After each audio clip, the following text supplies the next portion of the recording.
Oh, hi everyone, and welcome to the Scratticus Academy. We are back with some Doors of Dunera.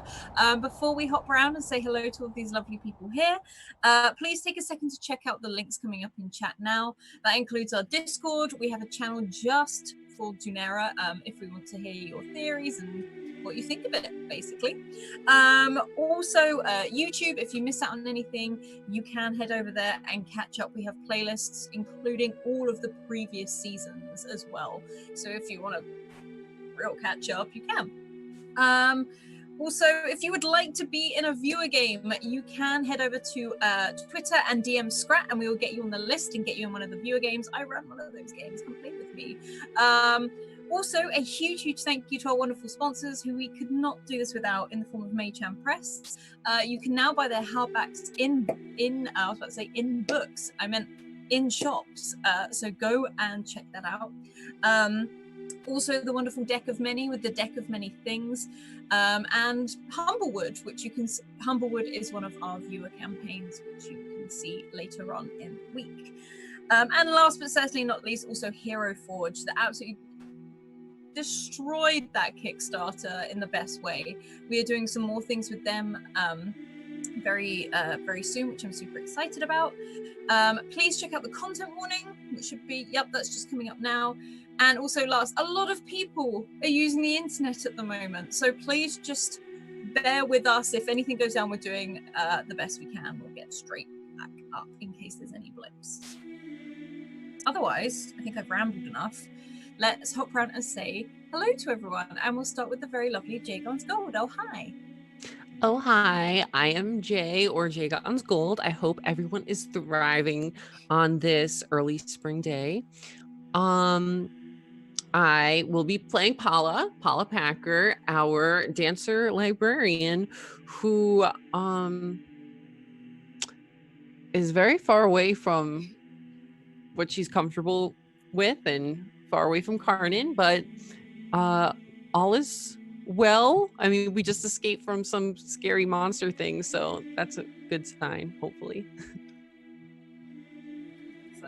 I'm sure it's a good sign. Also, then we're going to hop down and say hello to Tour School. Oh, hi. Hey, howdy, everybody. Yeah, scary monsters. These dark stalkers are new, scary, weird. Don't look at them. Melty, the snow things. Hey, look at that. Daddy, sheep do with the raid. Oh, hi. Hello.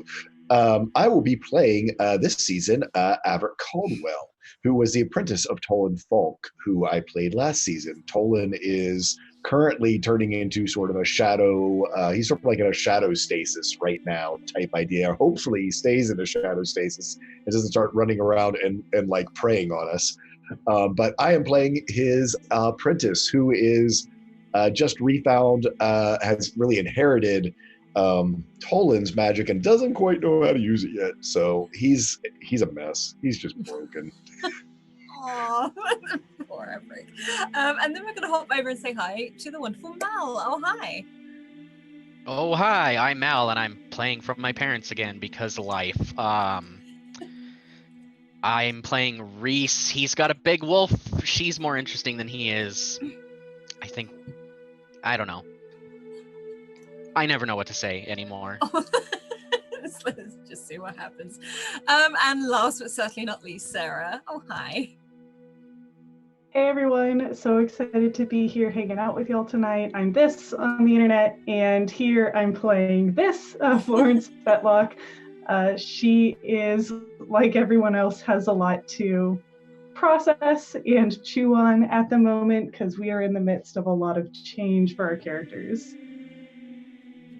Yes, we are. And we are going to jump straight into where we were last week as this blinding white light sort of completely almost took out the entire area. You saw these creatures, these dark stalkers being thrown back into the shadows of the forest.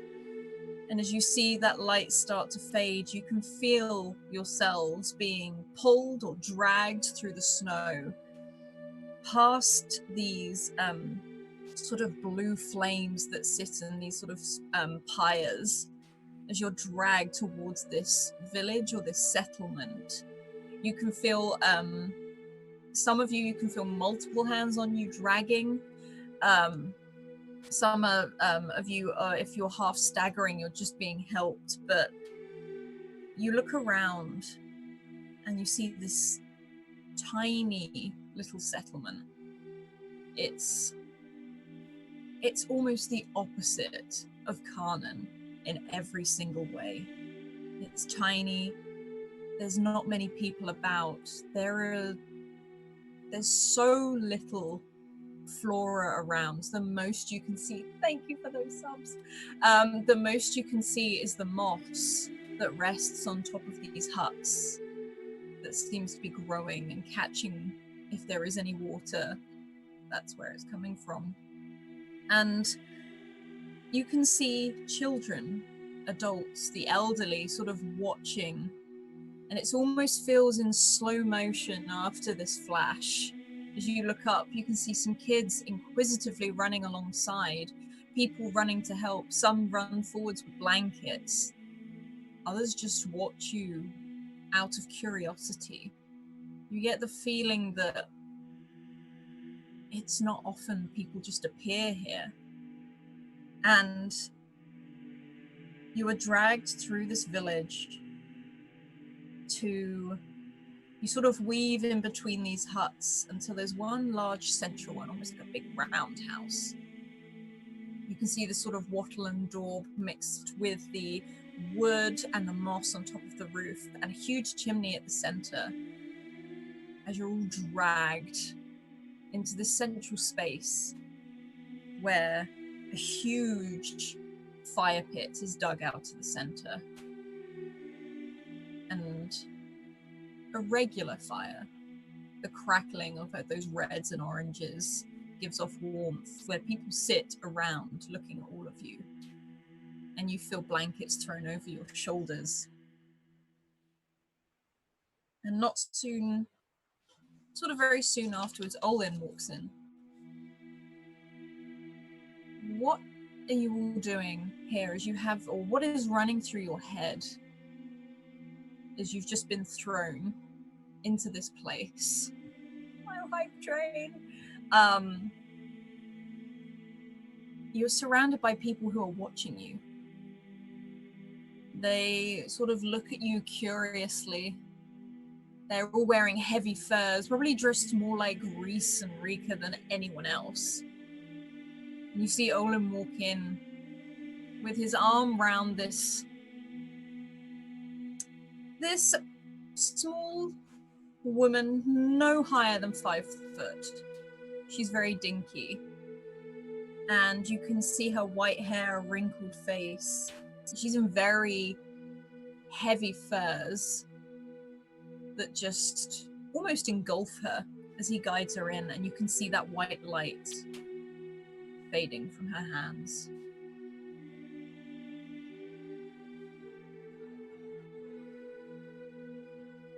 I think Averick, if wherever they've put Tolan, I think he just goes over and just kind of collapses. This took a lot out of him as I'm looking at my pools. Dragging this mechanical leg that is basically become shorted out. So his prosthetic he's had to drag through the snow. Just barely got rescued by Reese at the last second here, and drug in. He's still waterlogged, still just in shock, I think, still a little bit from everything that's happened. Tolan, going into this, state that he's in. And I think if they've laid down Tolan somewhere, he just sort of collapses next to him, maybe just grabs his hand around Tolan's wrist and just sort of holds onto it, and either probably laying there next to him, just exhausted, probably just laying back and breathing heavily and just trying to catch himself and get mentally process everything with these stalkers and where they are and how they got here from the tidal wave to this. I think I assume these are kind of like dirt floor hut type idea. I mean, is it that rustic? It's not that rustic. If anything, on the floor you can see a mixture of wooden floorboards, but there's also almost like these woven mats that are being put out as Okay. more and more people come in, and you can see them lay Tolan down on a much more comfortable looking one, I'd say, but they put him close to the fire. You can see that sort of the glow dancing off the side of his face as he lays there completely motionless. So yeah, I think he just lays down, just sort of knowing that he might pass out, kind of grabs onto Tolan's wrist to make sure that it will wake him up if for some reason that someone moves him or takes him somewhere, and then I think just lies down on one of these mats next to him. He's just wrapped in furs because he didn't have warm clothes like Reese. So, yeah. You do have someone walk past you and just drape this heavy sort of blanket over you and keep moving. And I think he just nods. I don't think he can even quite get his breath. And this happens for all of you. You're each handed, or a blanket is draped over you. And there's a moment where it is quiet. And it is unnerving because everyone's eyes are on you. And you can see whispers, you can see chatting. Then when this very old, I guess you could almost say shriveled old lady sort of walks in, almost being supported by Olin, she looks to all of you. Welcome. You are welcome in my home. Thank you. And what should we call this home of yours? Home? What else would you call it? Oh, I don't know. Sometimes towns have names or... And she has this little bit of a chuckle, and it sounds like a very sort of chesty chuckle. She's like, not this far up, my dear. There are no names of things here because sometimes we move. This is probably the most solid village you're going to see up here. You travel out there with those things on the loose, whatever they were? How else do you think we eat?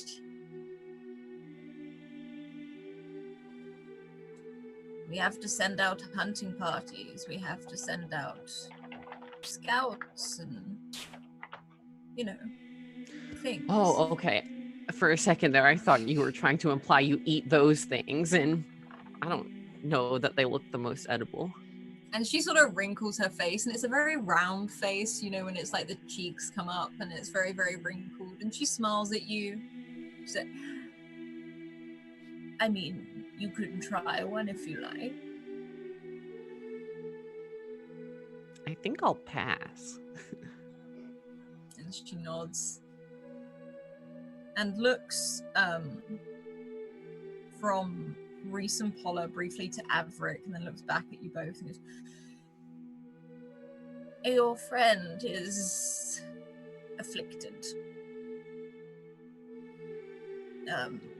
Both of them are. One of them with one of those curses, the darkness that takes hold, and sort of looks back over to Averick.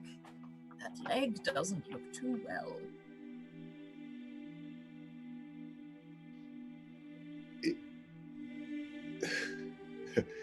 He kind of looks down at both of them. Which one? And she looks at you, and she sort of shuffles over, and it is a shuffle. It's not a sturdy walk. And she looks at you, and you see her long furs drag sort of just along the floor. It's slightly too long.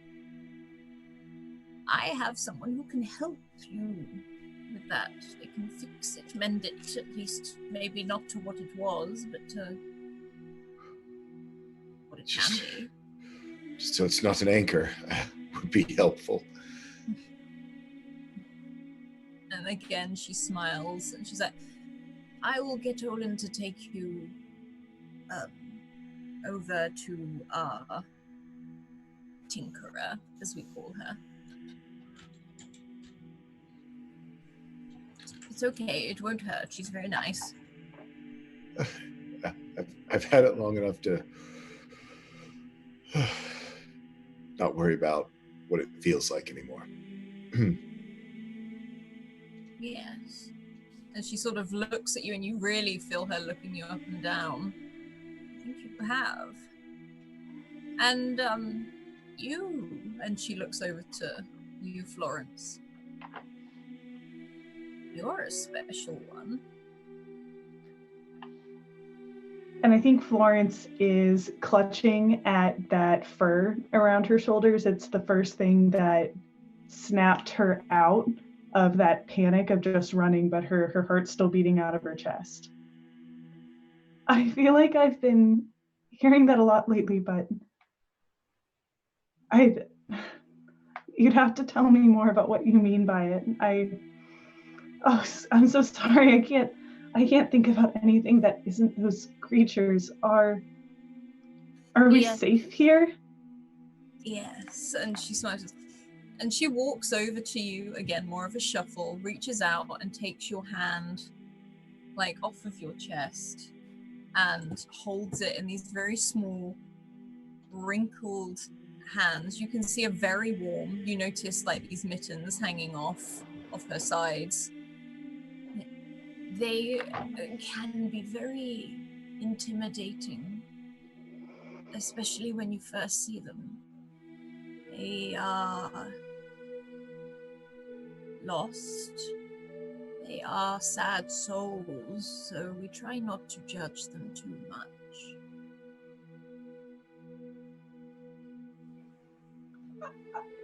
I guess I'm impressed that you're able to separate judgment and fear. Honestly, I'm having trouble feeling anything but afraid. You do that when you're as old as I am. Seen a lot of things in my years, and the blue flames will keep us safe. It sort of wards them off. They don't. And she glances over at Reese for a moment.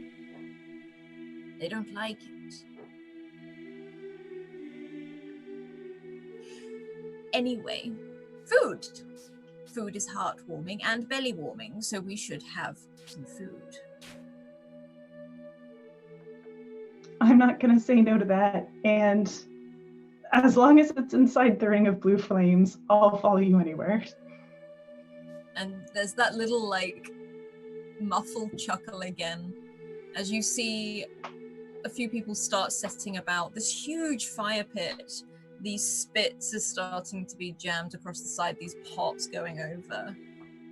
And 3 or 4 different people, including 2 children, start chopping these sort of what look to be maybe vegetables and things you haven't really seen before.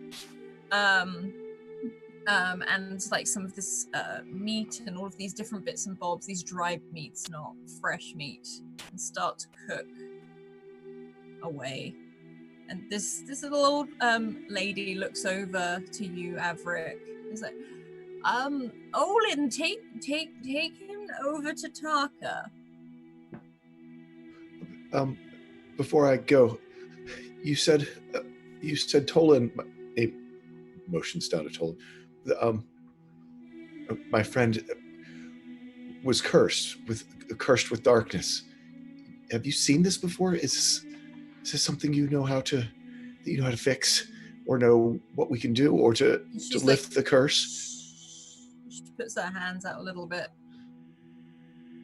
Things will be revealed, and yes, it is not a death sentence, if that is how you are looking at it. Is he turning into one of those? Motioning out beyond the ring. So, no, that is something very different. In fact, it's almost the opposite.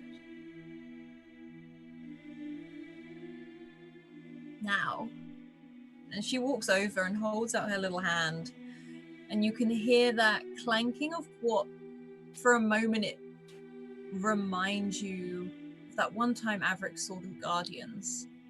That clank as things rattle on her sleeves.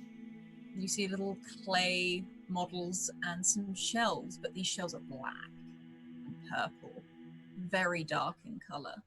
But now Olin will take you to Tarka. The Get Tinkerer. The Tinkerer. And she smiles. Ignore her attitude. She's nice, really.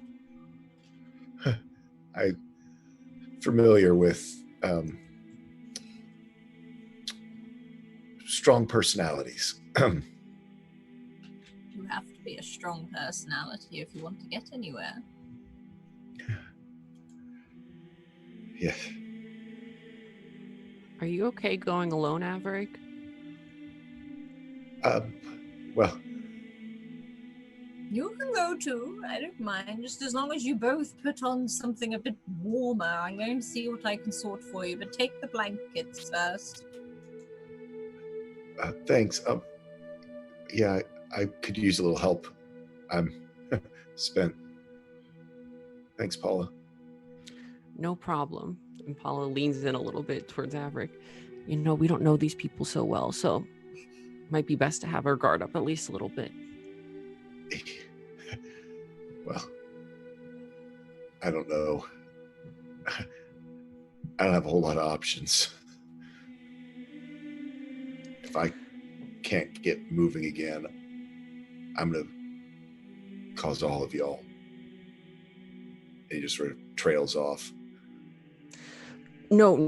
Don't worry about that, Averick. I'm sure it'll be fine. These people seem nice enough, but I just like to play it safe sometimes.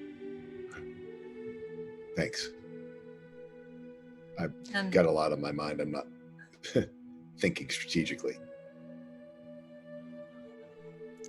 No worries. No worries. That's what I'm here for. This way. So he sort of stands by the entrance of this hut, and you can see that blue flame from outside, almost giving this very cool color against him. I sort of pause for a second and just make sure I get eye contact with Reese, and just sort of look to him and then look to Tolan, and kind of look back to him, just sort of kind of pleading eyes of to keep an eye on. You'd get the slightest of nod to an understanding. He nods back and sort of hobbles off. He's got his sort of malformed flesh leg, and then this his other leg is his other leg. Touch my face. his other hands behind my back. And then of course his prosthetic leg, this sort of arcane, mechanical, magical leg that Tolan had fitted out for him after the accident, is just dead weight at this point. So he's hobbling along, leaning heavily, probably certainly into Clyde, his Great Dane, Anakwe, and probably needs a little support from Paula as well, if it's icy or anything like that in here, especially. Yeah, Paula puts her arm out, like, so you can kind of brace it if he needs to balance. I don't know how I made it. You know, that whole thing, beginning to end, you know, from the second we stepped foot on that airship, was an absolute nightmare. I honestly don't know how any of us made it, especially you. But, and you know, I don't know how I would have made it without you either. There was a pretty scary moment deep in the water. Things were getting pretty dark. Yeah, I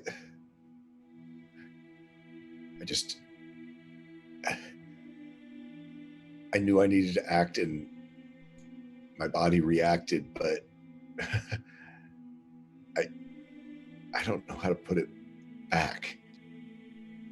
I mean, Tolan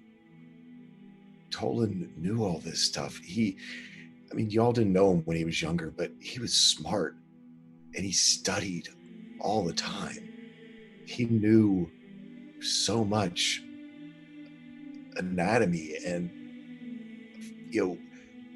all sorts of different biology and how to maneuver, change his body to be what he needed when he needed it. And wait, I'm sorry. Wait, he knew anatomy? yeah, his shaping, he taught it himself from studying in the library. His shape? I've never seen. Well, because he kind of looks down at Clyde. This isn't Clyde. This is Baron. It wasn't Baron that he lost in the accident back in Karnan. I lost Clyde, and the artifact, that machine, the thing that we turned on, it let him splice Baron to me. And now I have his magic. That's why, and you'll see like his arm, one arm is still not quite back to normal. The other hand is still probably webbed a little bit. This is Tolan's magic. It's not mine. Just when I thought I was getting to know the guy, wow. He wasn't very forthcoming about much of this stuff. Well, when you lose part of yourself and then are hiding the truth, he did it. He said that when I was severed, he thought he'd lost me, that I was going mad. And then that's when he decided, he said he decided that he and Clyde, he and Baron, I don't even know what, he kind of looks down at Clyde. I don't know what to call you. He kind of ruffles his big Great Dane head.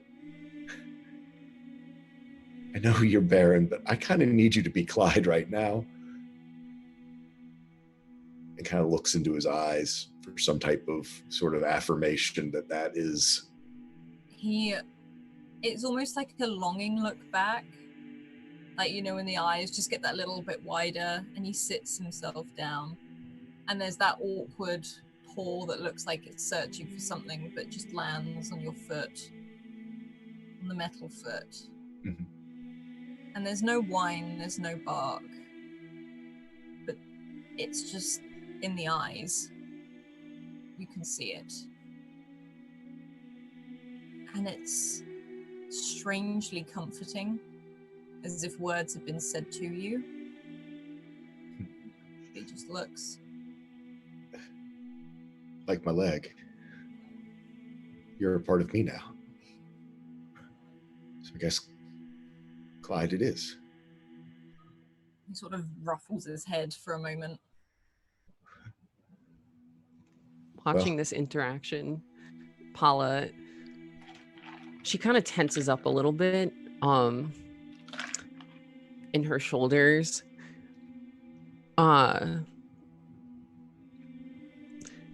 Mostly just because she doesn't often get to see these intimate interactions between people in their Inakwe, and it's just kind of unusual for her. But she kind of respectfully just stands back. I think Maverick sort of pulls himself up and sort of looks. Sorry, I guess that's why Tolan was so obsessed about whether the church had the artifact. If he somehow We accidentally severed Clyde, but he was able to reattach Baron to me, transplant an Anakwe. Is that what the church was doing? Giving people who shouldn't or didn't have magic, giving them someone else, a piece of them? I wasn't there that night. What did you see in that church?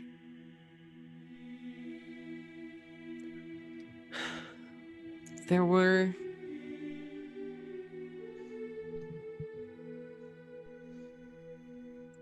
rooms, like almost like testing rooms, or it seemed more like a science lab than a church. And, I can't be sure as to the nature of their experiments, but people were hurting. And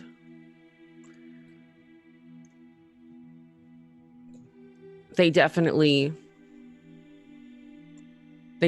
had, they want magic for something, and I'm not sure what, and I'm not sure how they plan on getting it. And I have just as many questions as anyone else, which is a huge part of the reason why I even agreed to go on this trip to Valadria. I'm also looking for answers, Averick. I wish I had some for you. Seeing sort of how upset Paula is getting, I think Averick just sort of leans a little heavier on her. It's like, well, I guess we'll have to look for them together.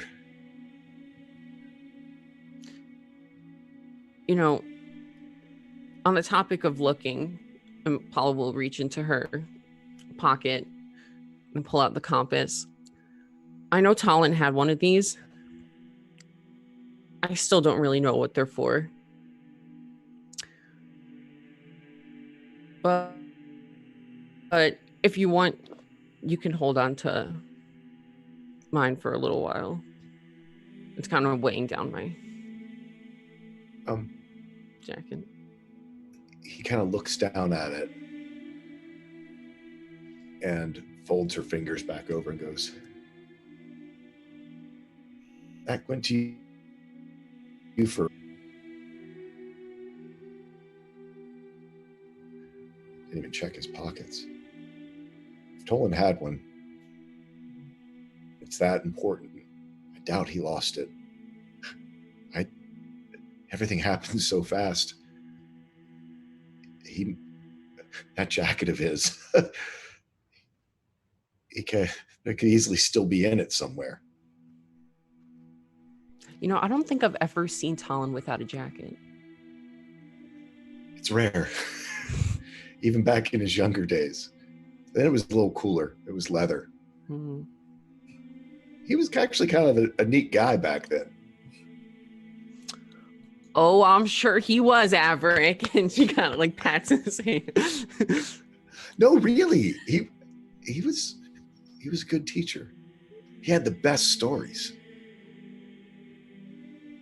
I know you wouldn't know it, but he was entirely different before all of the Blightbringer turned him into the shell that he was, that you probably knew. Yeah, I mean, it almost feels like with every minute I'm realizing I knew, or I know that guy less and less. Well, we all have different parts of our lives. I mean, before I opened up Bruin Bindings, the church and the university said that I was going to be the next Edric and Mel. They were both thinking that I was the head of my class and everything. Then, now I make a adequate cup of tea, and Now apparently, I don't know how to put a hand back together after it was turned into a flipper. Holding up his hand that's still sort of messed up. Yeah, I don't know that you want to be the next Edric Amal, but you make a pretty good Averick. I don't think I even know who Averick is anymore. Not sure if I ever did. Everyone was always telling me who I was or what I should be.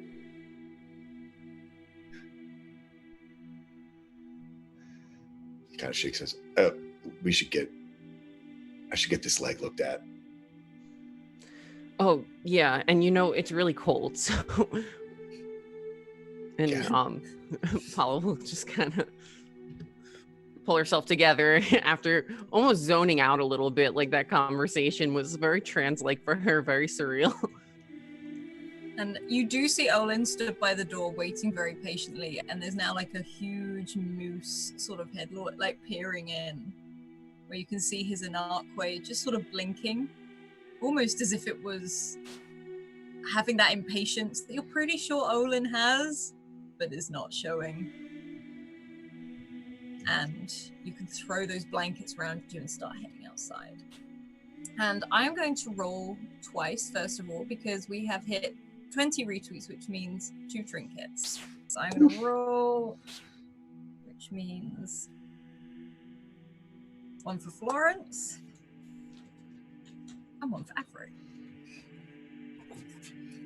Okay, and also got 2 nat 20s each for the equipment. Nice. From the hype train. So thank you, viewers. We've got some hype train goodness coming. So, left back in this hut, you can see Rika is sat over one side. It looks like someone's trying to give her a bowl of food, and she sort of takes it and puts it down without really acknowledging it. She's just staring very intensely into the fire. And Tuva herself is sort of sat by Tolan.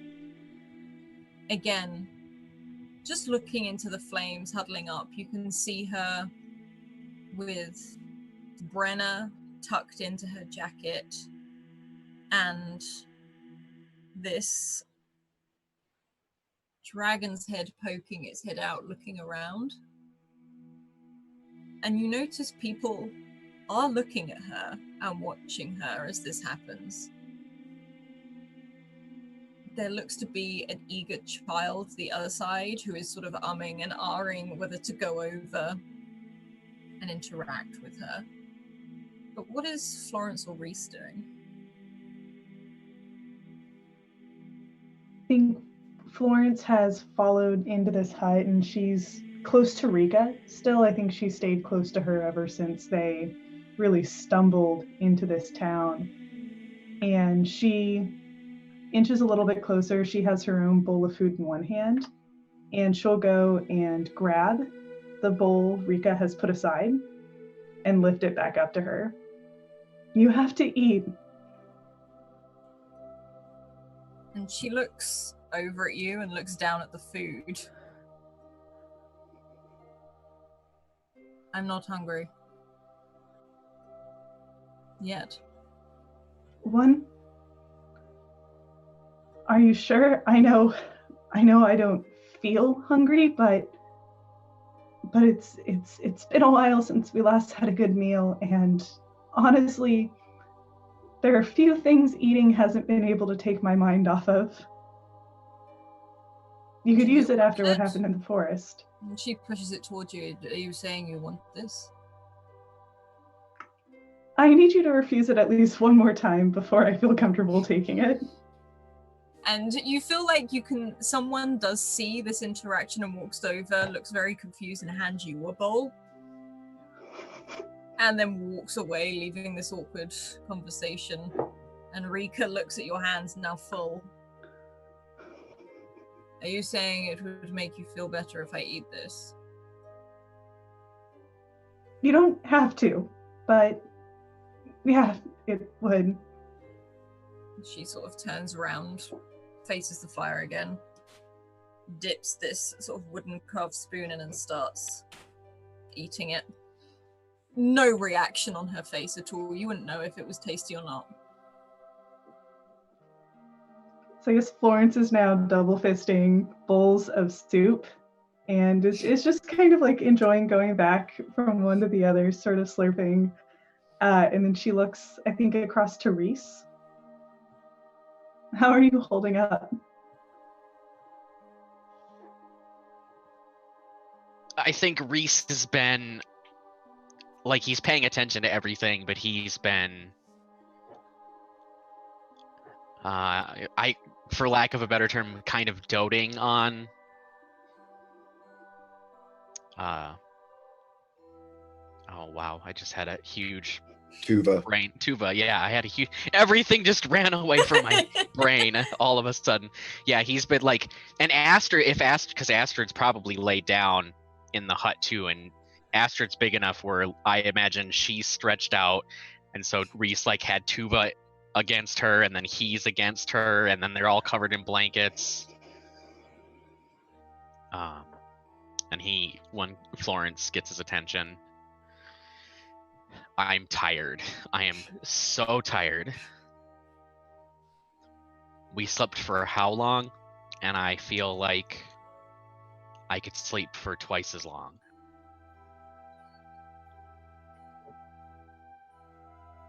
Yeah, I don't know if when you're out for that long it counts as rest or if it counts as sleep or really anything. I feel like I've never run a marathon, but that's probably the closest I've ever come, and hopefully the closest I ever do come to one. And I think she's now slurped enough from one bowl to dump it into the other.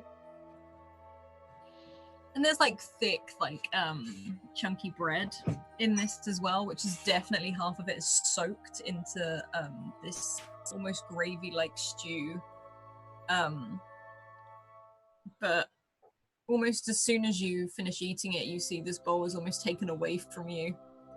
And you can look at Rika and she's just like, she's poking about. It's not as eagerly eating as you. She's eating, but it's not as eager. But I will say a lot of the Rika is tall, probably, sort of same height as Reese, but you notice a lot of people here are taller. They are broader. They seem to just be more built.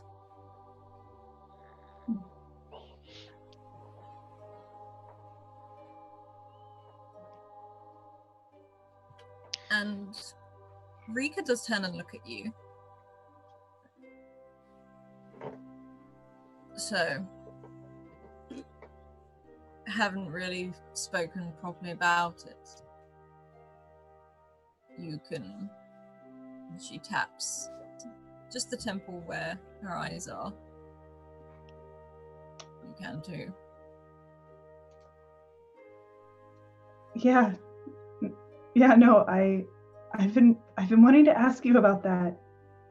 You're the first person I've ever met who can also see into whatever that other side is. Yes. And she takes another spoonful. And she, I think at this kind of, her eyes flick up, she looks at the ceiling of this hut for a while and then puts her bowl down. Do you remember? I don't think anyone could forget when we were standing eye to eye with that giant.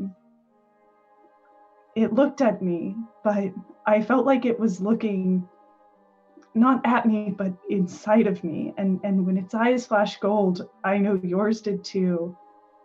And mine must have, because it gave me a vision that took me somewhere I haven't been in a long time. And I saw someone I haven't seen in even longer. Yeah. Did the same thing happen to you? She nods. Yes. They seem to have a magic that has an access to memories. But also, she takes a deep breath. Where the veils in the voids thin.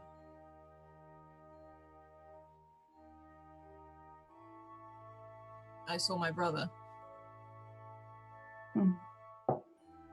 And Florence kind of nods solemnly. He's dead, just to confirm.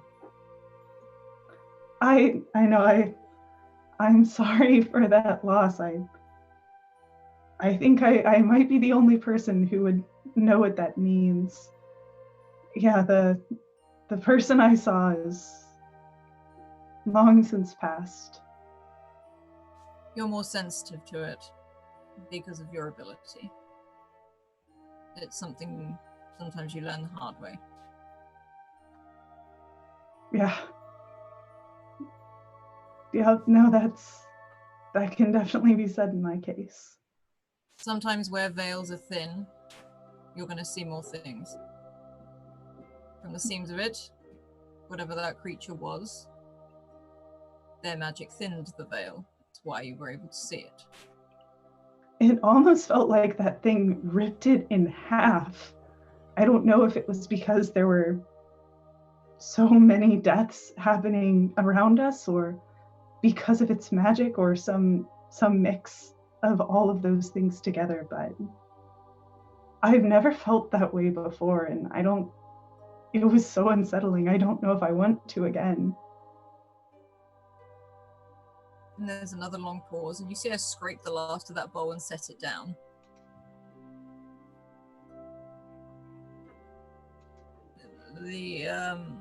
I've never had to explain before.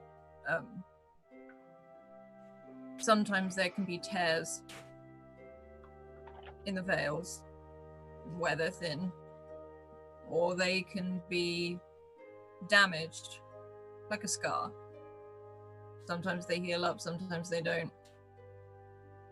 Things get through, that's what happens.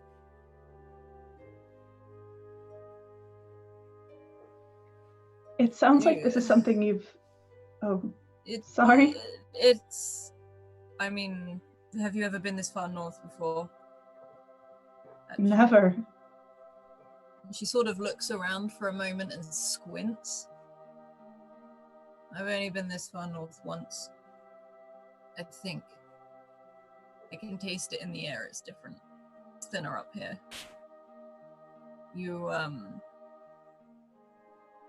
Can you not see it? The color change. What do you mean by color change? And she sort of, I guess you are more like my brother. And she reaches into one of these many pockets that seems to be below layers because she's had all these blankets draped off her. You can see a pile of blankets behind her that she's continued to shrug off. And this is from the trinket list, and how perfect it is. I didn't mean it to be. You see almost like it looks like a monocle, but the glass is domed. So it's like it's bent slightly. When you look through it, everything is warped. And she goes, that should help you see better. And it's almost like it's got a tiny little handle, like a mini magnifying glass.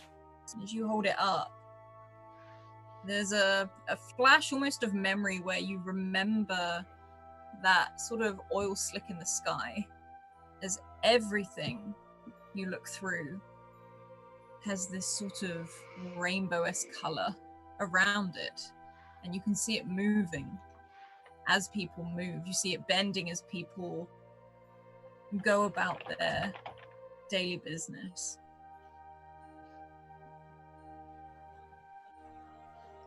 And I think Florence has it up to her eye, and she, eyes go wide for a second, and then she squints again, and she feels like she's not seeing something that she should. So she switches to her other eye and does the same thing before looking up to Rika. Okay, I don't know who your brother is, but he must have been great if I'm reminding you of him, but... He didn't see the colors either. So you can... Is this what it looks like when you see, without... But you don't need anything else to see it? He shakes her head. No. I just see it. What exactly is it that I'm looking at? The voids, the veils. This is just something that's there. It's always there. Like energy. We're effectively seeing magic.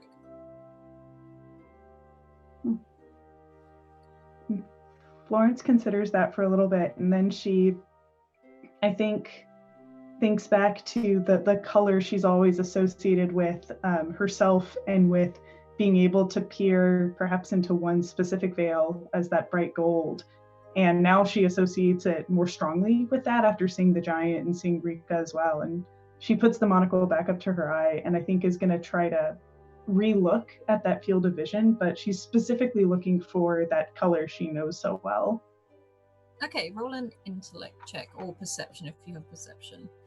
I will use my advantage on just a regular intellect check.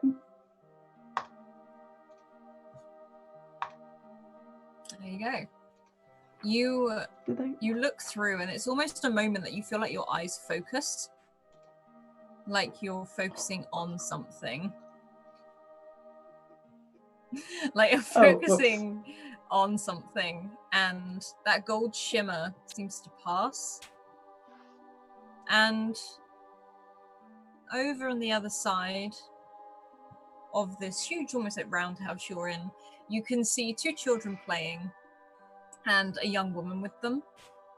But sat maybe a few paces back is a figure, almost like this golden outline, this shimmer. You can't see any features, but it's almost like a gesture of something being there.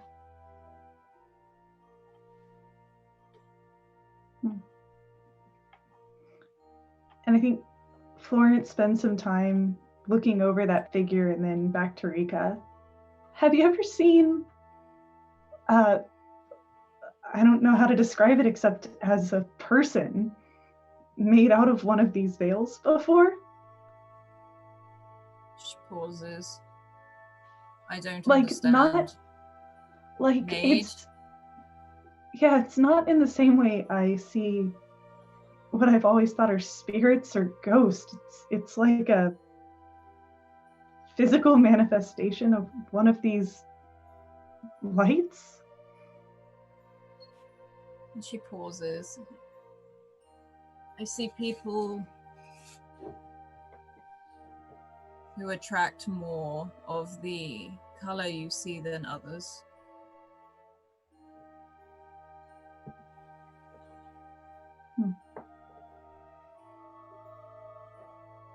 I think it's attractive to them.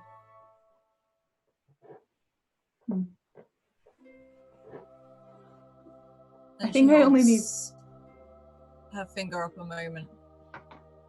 I'll show you. But she sort of puts a finger to her lips and she sort of gestures, like takes your hand to hold it up to your eye so you look through, and physically with her two large hands takes your head and turns you to look at Reese. And around Reese is this wave of color, more than anyone else in the room. This ripples of blues and purples and yellows and greens, and it looks almost as if it's doing two things, both being drawn and being pushed away. And then she takes your hand down and shrugs. Best not to tell him. You might scare him. Honestly, if I was him, I'd be eavesdropping on this entire conversation and would have a lot of questions. And then she shoots a knowing look over at Reese, half expecting him to like look up from a bowl. He very pointedly does not look up from the bowl. And then she looks back to Rika, but is still expecting Reese to not have shied away from that. You talk a lot. You don't talk a lot. I've never met someone who talks this much before. You're welcome. And again, you see a moment where she's processing. You know, I think that's where then Reese pipes in and he's like, you haven't met Paula then. He's like, I am yet to sit down and have a talk with Paula. Should I be concerned? Are you concerned right now? Should I? And Florence just gives a meaningful look and then a shrug. And she almost mimics you, not really knowing exactly what you're implying. But she stands up, walks over to this thing and just scoops more stew out of the thing with her bowl and sits back down with it. And starts to eat more ravenously now, almost like her appetite has been built. But she sort of looks to you for a moment, and you know you feel watched, and she's not being secretive about this. She is plain as day staring at you.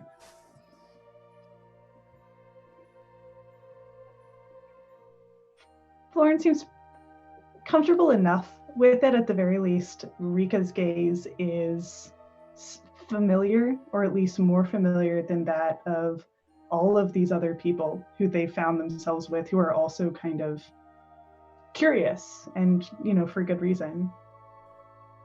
So she, I think, picks her soup back up and begins to sip on it, and kind of before launching back into eating, she leans over and says more softly to Rika, "Oh, before I forget, I do want to say thank you for helping me keep my head on straight and one foot in front of the other while we were out in the woods." She looks at you. I am sure you would have done the same. Correct?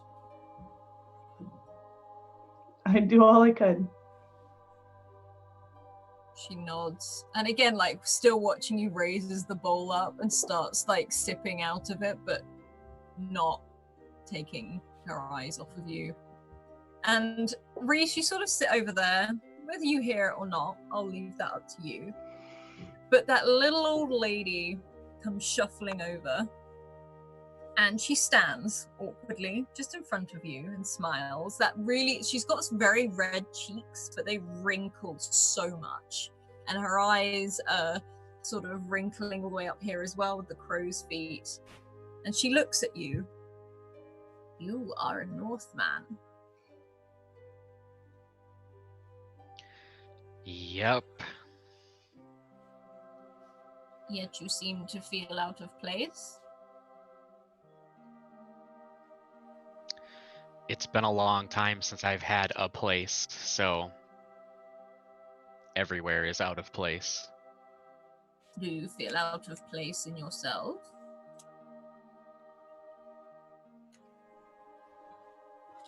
Sometimes. And she sort of shuffles over, and you hear a rattle of these clay sort of figures in these shells as she sits herself next to you. Why do you wonder?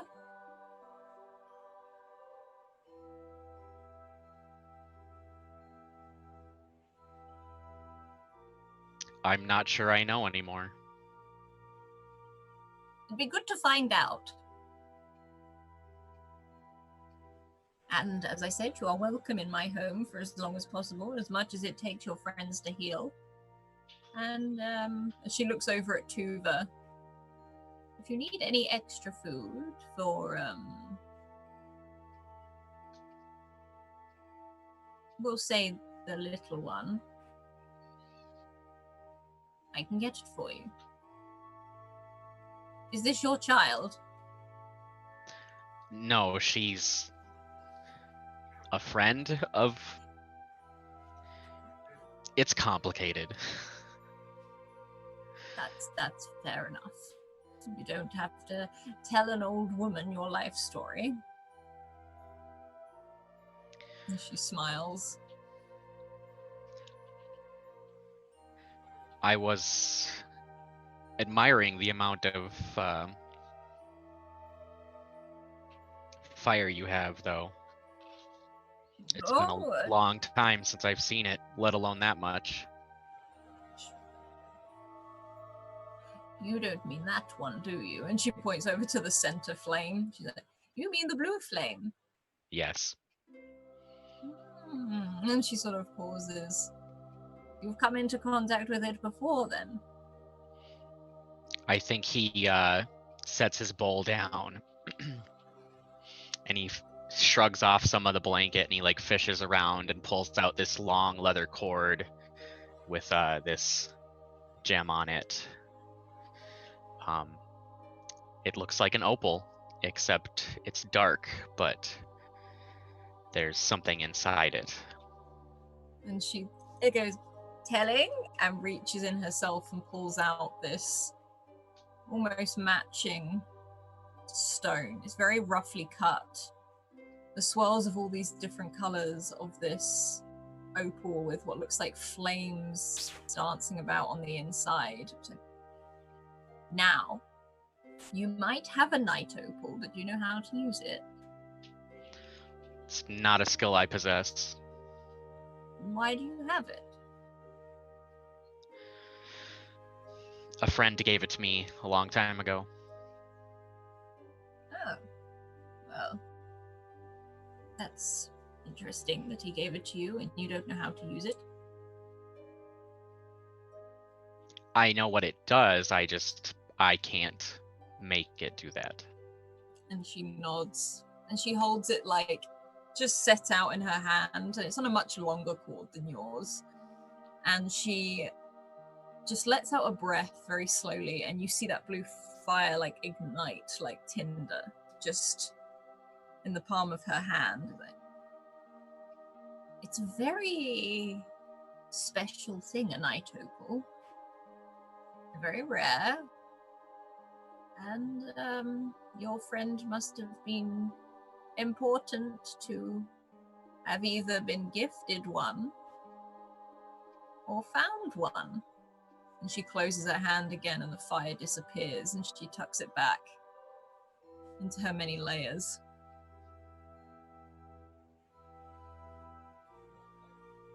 If there's anything we can do to help out, just let me know. She looks very close to you again. Do you know where you are, Northman? I have guesses, but I don't think any of them are correct. Well, Northman, guess.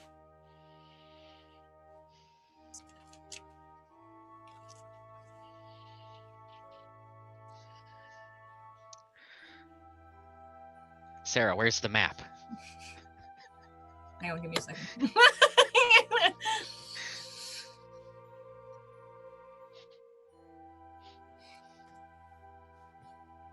In Discord.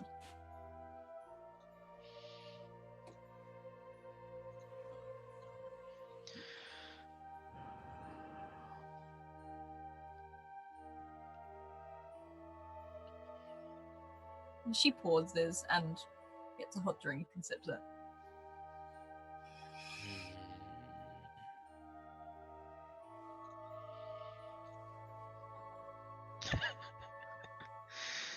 I had no idea you printed it out, Sarah. That's the best thing ever.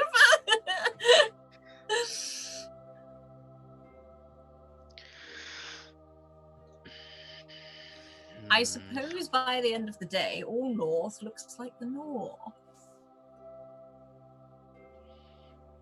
Especially at night. Especially at night. And she smiles. And she puts her hand, sort of pats your hand. Like, you're on the ice coast, my friend. Very high up. Not far from the, the bridge Thara's Bridge across to North Fae. You're very high up, Northman. It's been a long time since I've been this far north, let alone as far as we are now. True. She does keep looking over at you and then just smiles if she realizes she's staring a little bit too long. But she does look at you and she leans in a little bit. How long have you been housing a dragon?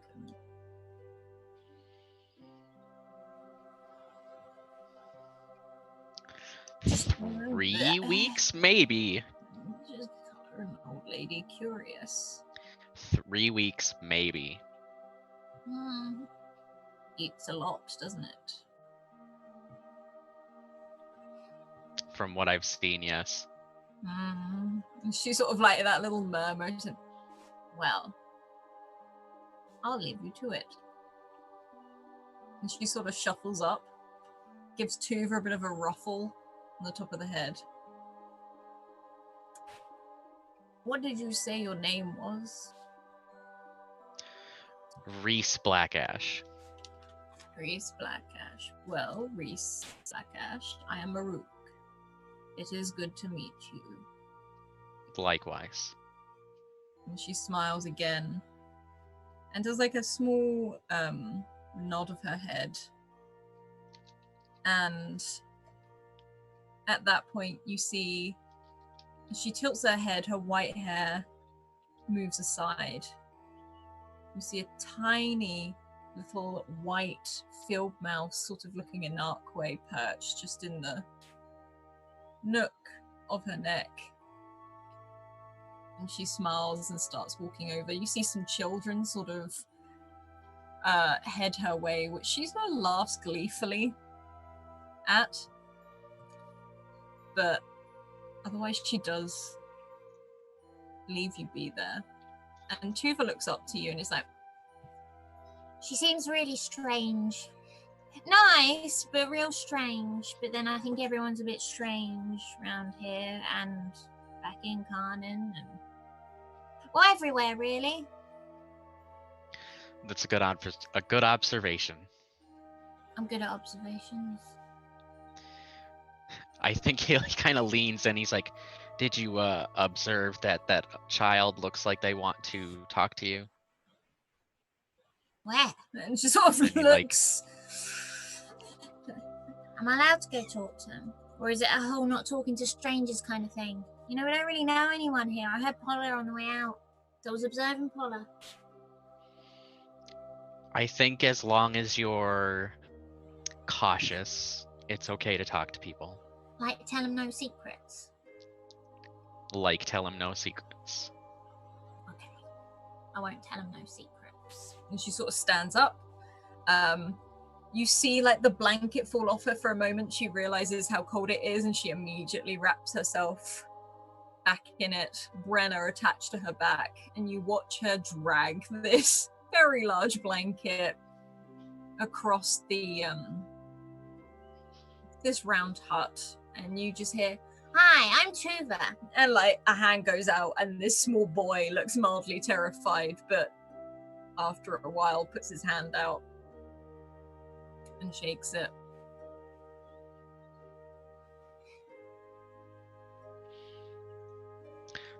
I think Reese would go over to sit by Florence.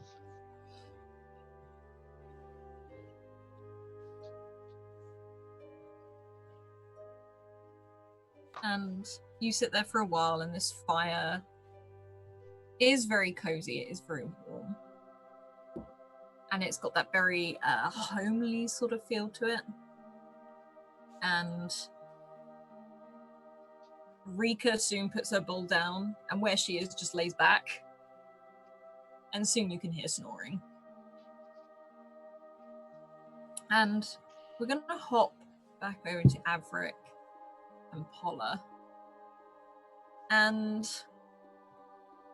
you're sort of making your way through this village, as you're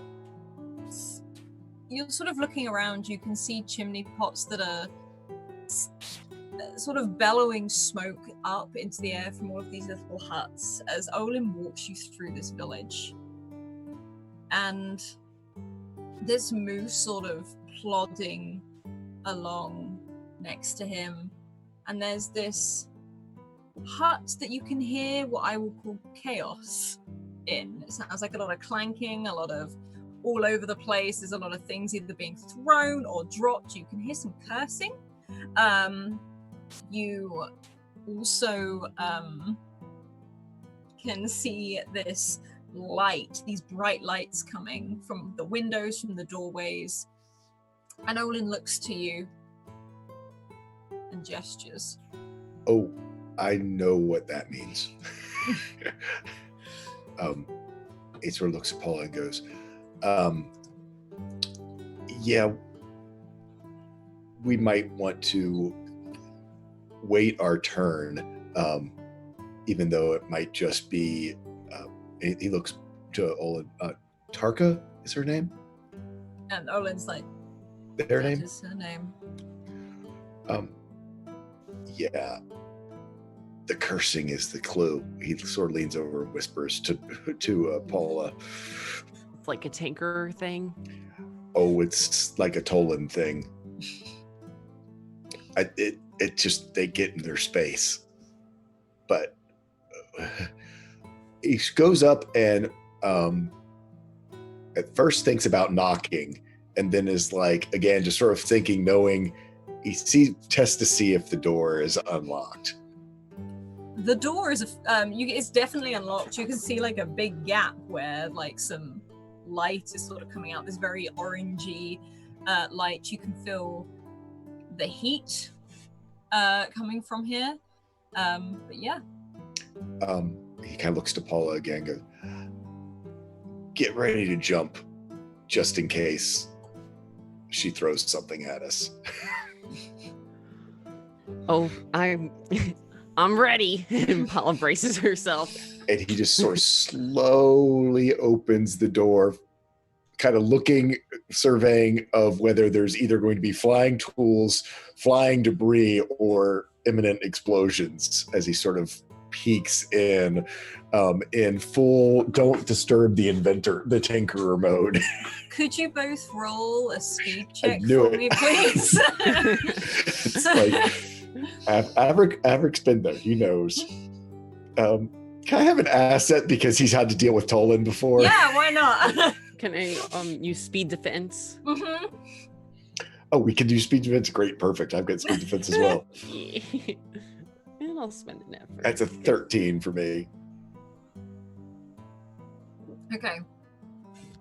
You both walk in here almost half cautiously. You know, it's just Olin doesn't go in. He just directs you in.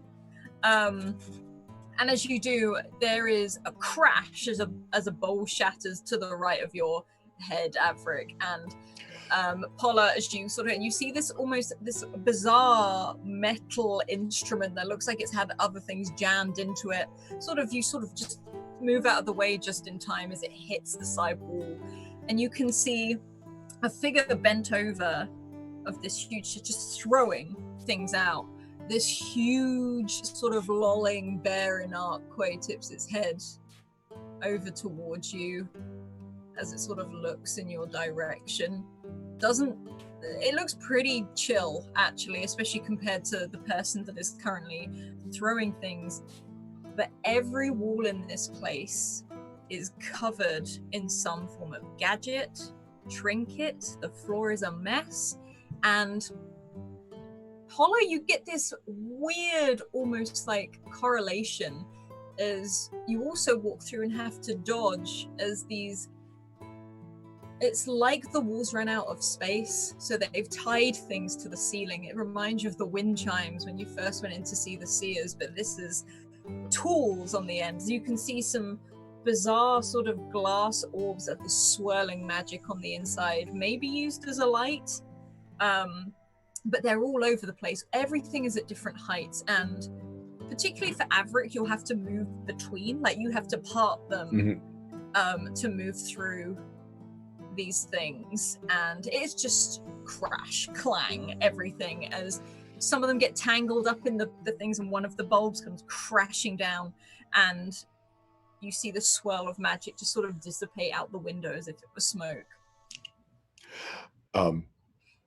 Averick, having seen a tool go flying, he's like, he's going to take a chance. He looks basically at whatever tool, like any workbench close by, the tool that's actually would be the easiest to get to and would be the most convenient one to get that this person's hand doesn't go on. He's assuming, having just dealt with Tola, that's the one that they're looking for. And, you know, he's going to just half dragging himself, so he's not going to be quiet, goes over and grabs it, it sort of hands it so it like hits in her hand as soon as he gets an opening to do that. He might have to dodge his way to get there and get the opening. You don't need to dodge, but you do sort of hit it in her hand as she does, and she looks and says, I found it! Like, as she sort of like stands upright, and you notice her hands are covered in it's a very reminiscent thing for Averick, covered in what looks like oil, covered in different substances and things that just looks dirty, basically. She looks dirty, and she reels round, and you realize how short she is, and she has got this mass of jet black hair, which is half tied up, half tied into the massive strap around her head with these huge goggles on, with these lenses, multiple lenses that are up and around, so it's almost got like a little sunburst of these lenses around the top. And she looks at you, again, a grimy face, a very round face and a pointed nose. And she looks at you as if she's squinting at you through these goggles, and she's in a lot less layers than everyone else you've seen yet, but then you also realize how hot it is in here.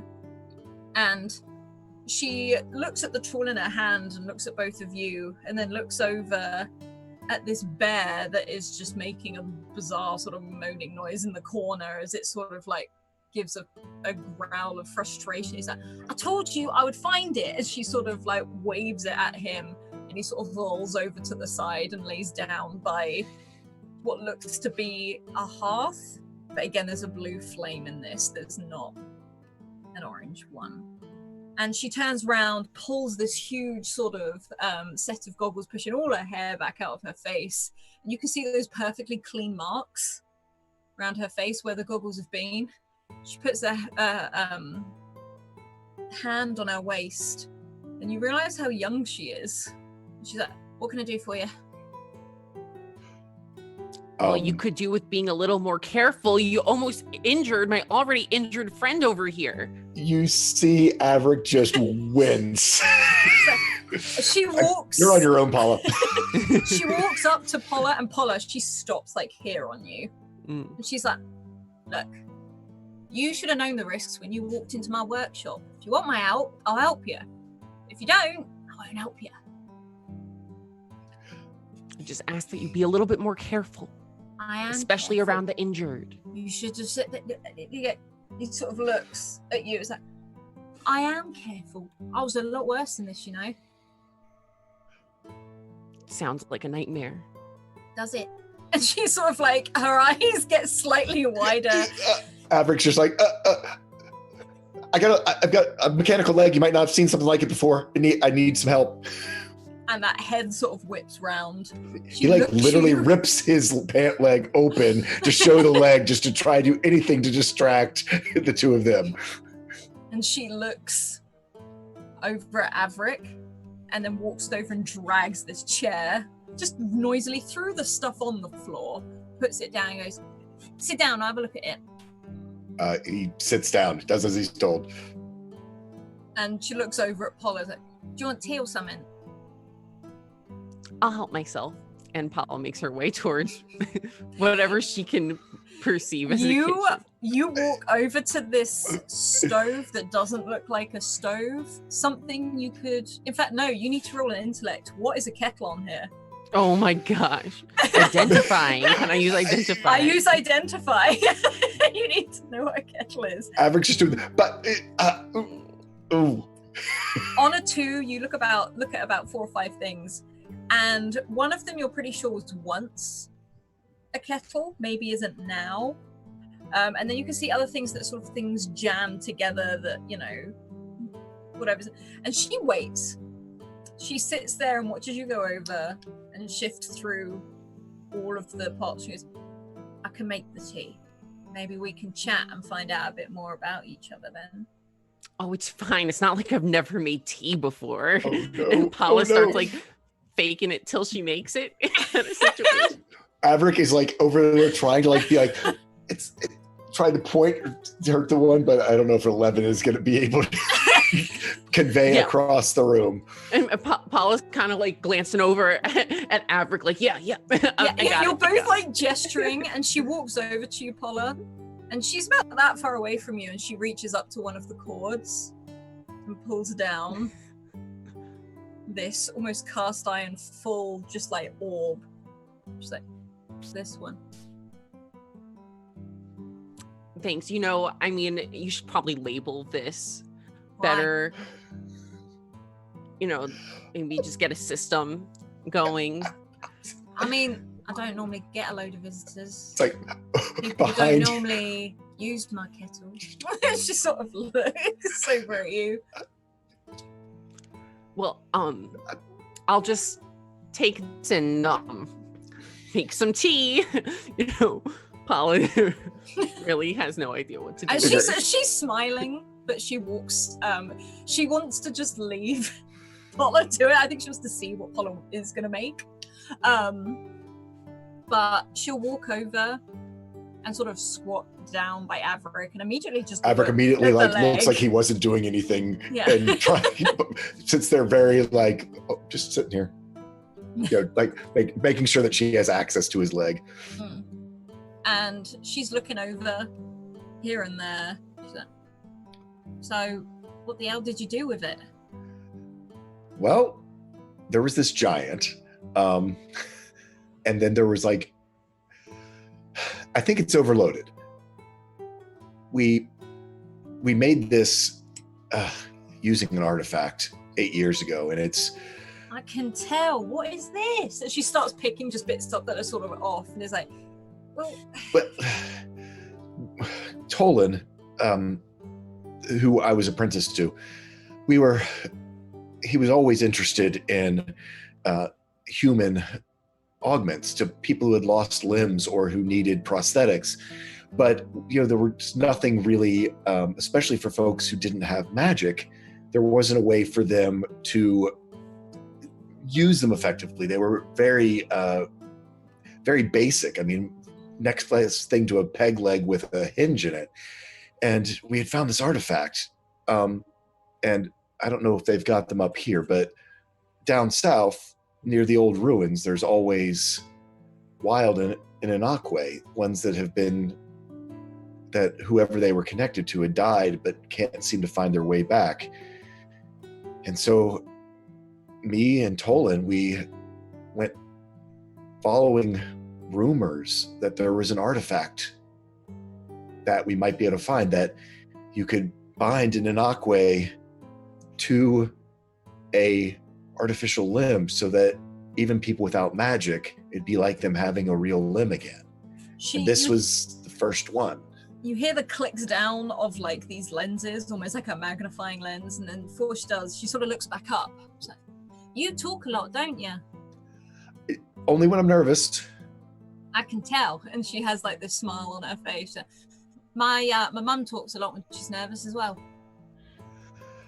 I've been around inventors, so I was just trying to give you as much information as I could. He's like, oh no, it's appreciated. And she sort of gives you like a bit of a slap on like the arm. She's like, I'm sure I got something to do it. Just give me a second. And she starts moving over to like this tall thingy, and she's sort of looking through her ceiling more than anything. But then she does also walk over towards Polla, not making it obvious, but puts down the tea caddy, which she takes off of the ceiling as well, where the tea is actually kept. Paula is still like looking at this ball, like trying to like twist it and like tap on it. And as Paula sits there, twisting and turning and looking at it, Averick, you can see Tarka putting the tea down, putting things down by the side. And I think that's where we will take our break for a moment before we do anything else. So everyone, go make your own tea. Go and stretch your legs, tell your pets you love them, and we'll be back in a moment.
Oh, hi. We are currently in Tarka's workshop, and Tarka is currently looking at your leg, Averick. She's sort of picking it up, looking at it. You can't really feel it, but she's literally doing all the bending, like moving bits and bobs.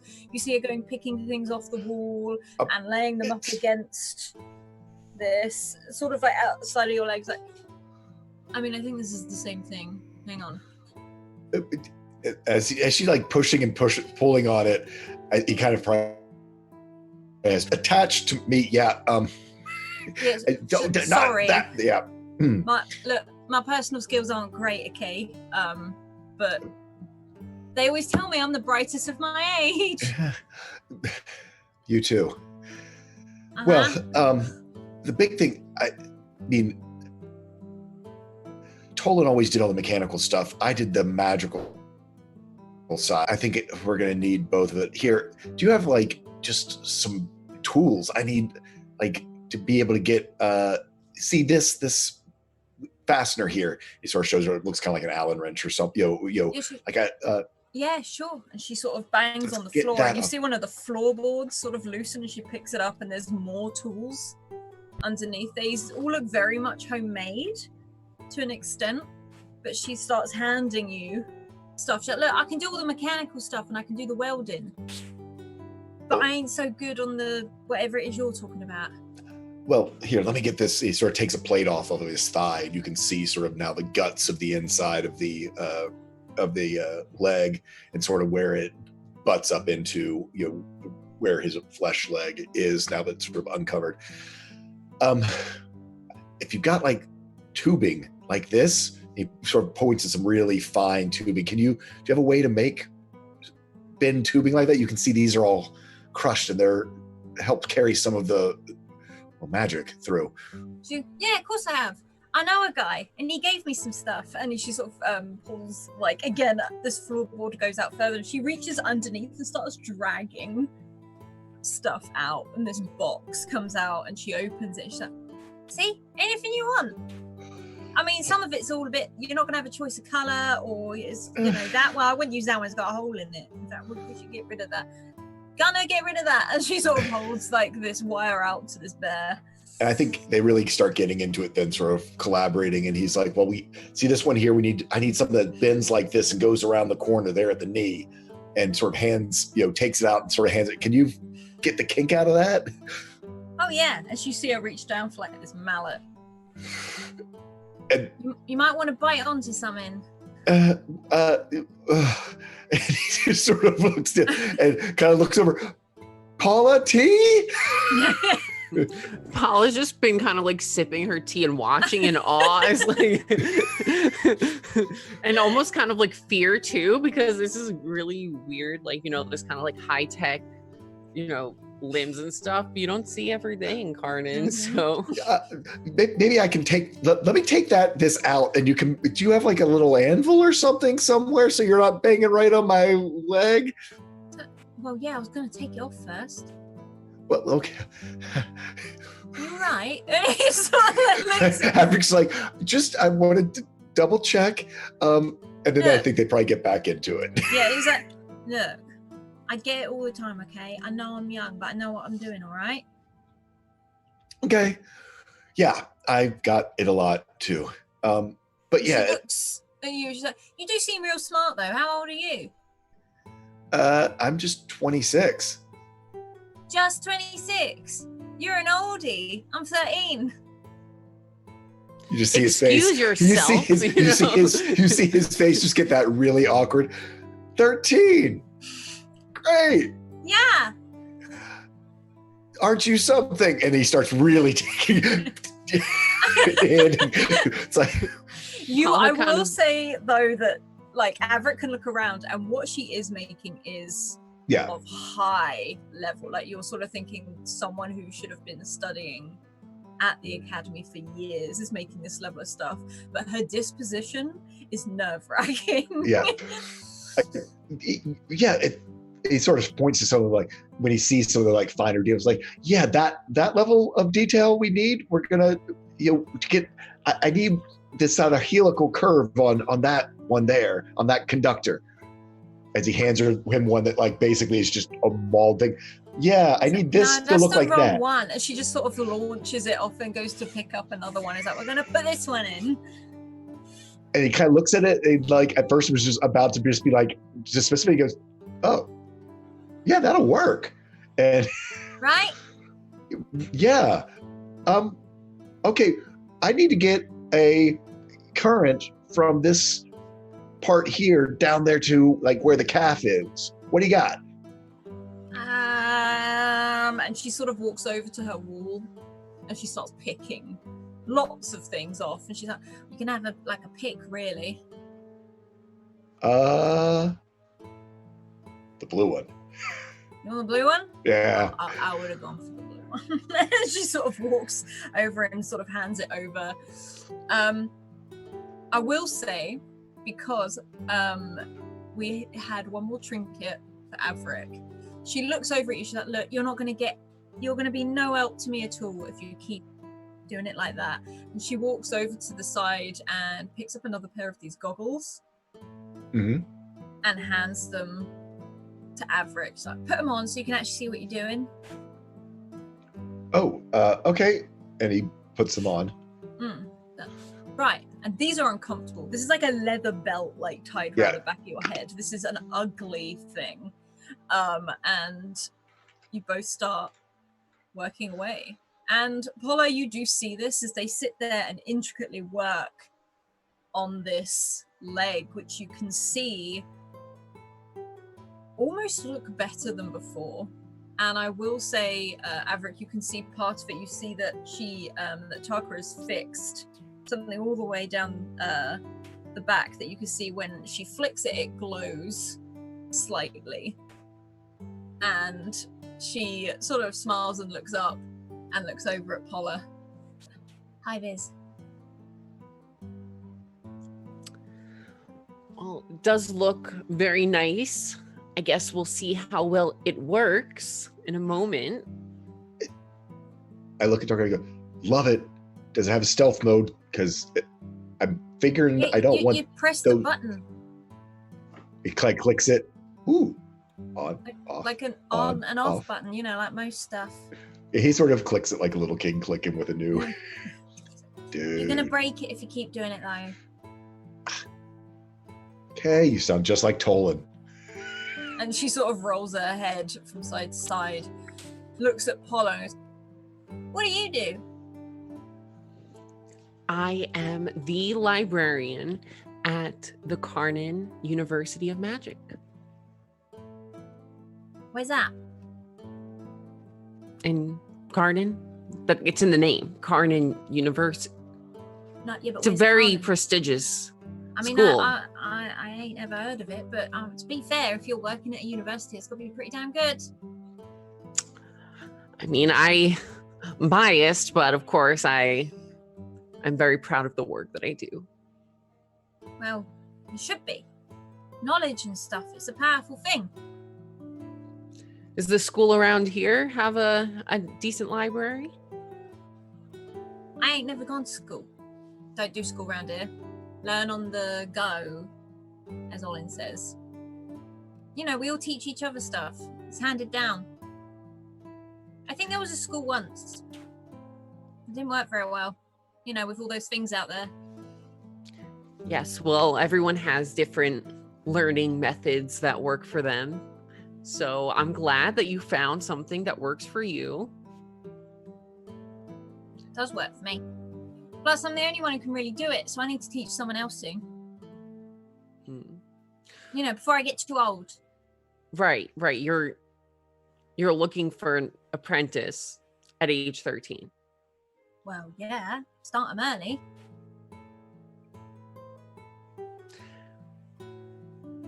What is with Paula kind of under her breath, she's like, what is with all of these overconfident children? Thinking specifically about Tuva. And you see this bear sort of makes a lolling sort of sound and a low growl, not aggressively, just sort of as it lays its head down. Yes, well, I am sure you are very capable, and Paula does the thing where she crouches down and condescendingly. Averick's like, she really is. Look what she did over here. She stands Oh yes, up it on her- looks very nice, Averick. That joint, my knee always was giving me troubles, and she's fixed it. And he's like, lifts up his leg, the mechanical leg, and he actually like flexes the knee. All right, she's- Averick. All right. She's stood up to Paula, like, she's on her tiptoes. She's like, I am very good at what I do. Clearly. Now you just keep working hard, and keep learning, and maybe one day you'll be one of the greats. So, I'm almost already there, really. Absolutely. She nods, just, and then she pats you on the arm and goes, You too. Don't you forget those dreams. You keep working hard. Yep, I'm. And it is a genuine smile on her face. Like, this isn't sarcasm. She's genuinely smiling. And Paula's also like thinking back, like, wait, what are even my goals? Like, do I even know what I'm doing in my life? Like, feeling like kind of having like existential crisis, like, and realizing that this girl might have it together even more than she does. But Averick looks at Tark and goes, so I see your bear over there. What's your magic specialty? She holds up her hands and all of her fingertips start to glow like a white blue. She's like, I'm a welder. That is handy. Right? Yeah. Yeah. No, I was water. I always was able to bend water. And when you've got to like actually get things to flow in crazy ways, it sort of opens up part of the thigh where it's like, shows sort of like a crystallized and piece she's like, yeah, and shows this sort of crystalled piece of ice. This is the persistent magic. This is what powers the whole thing.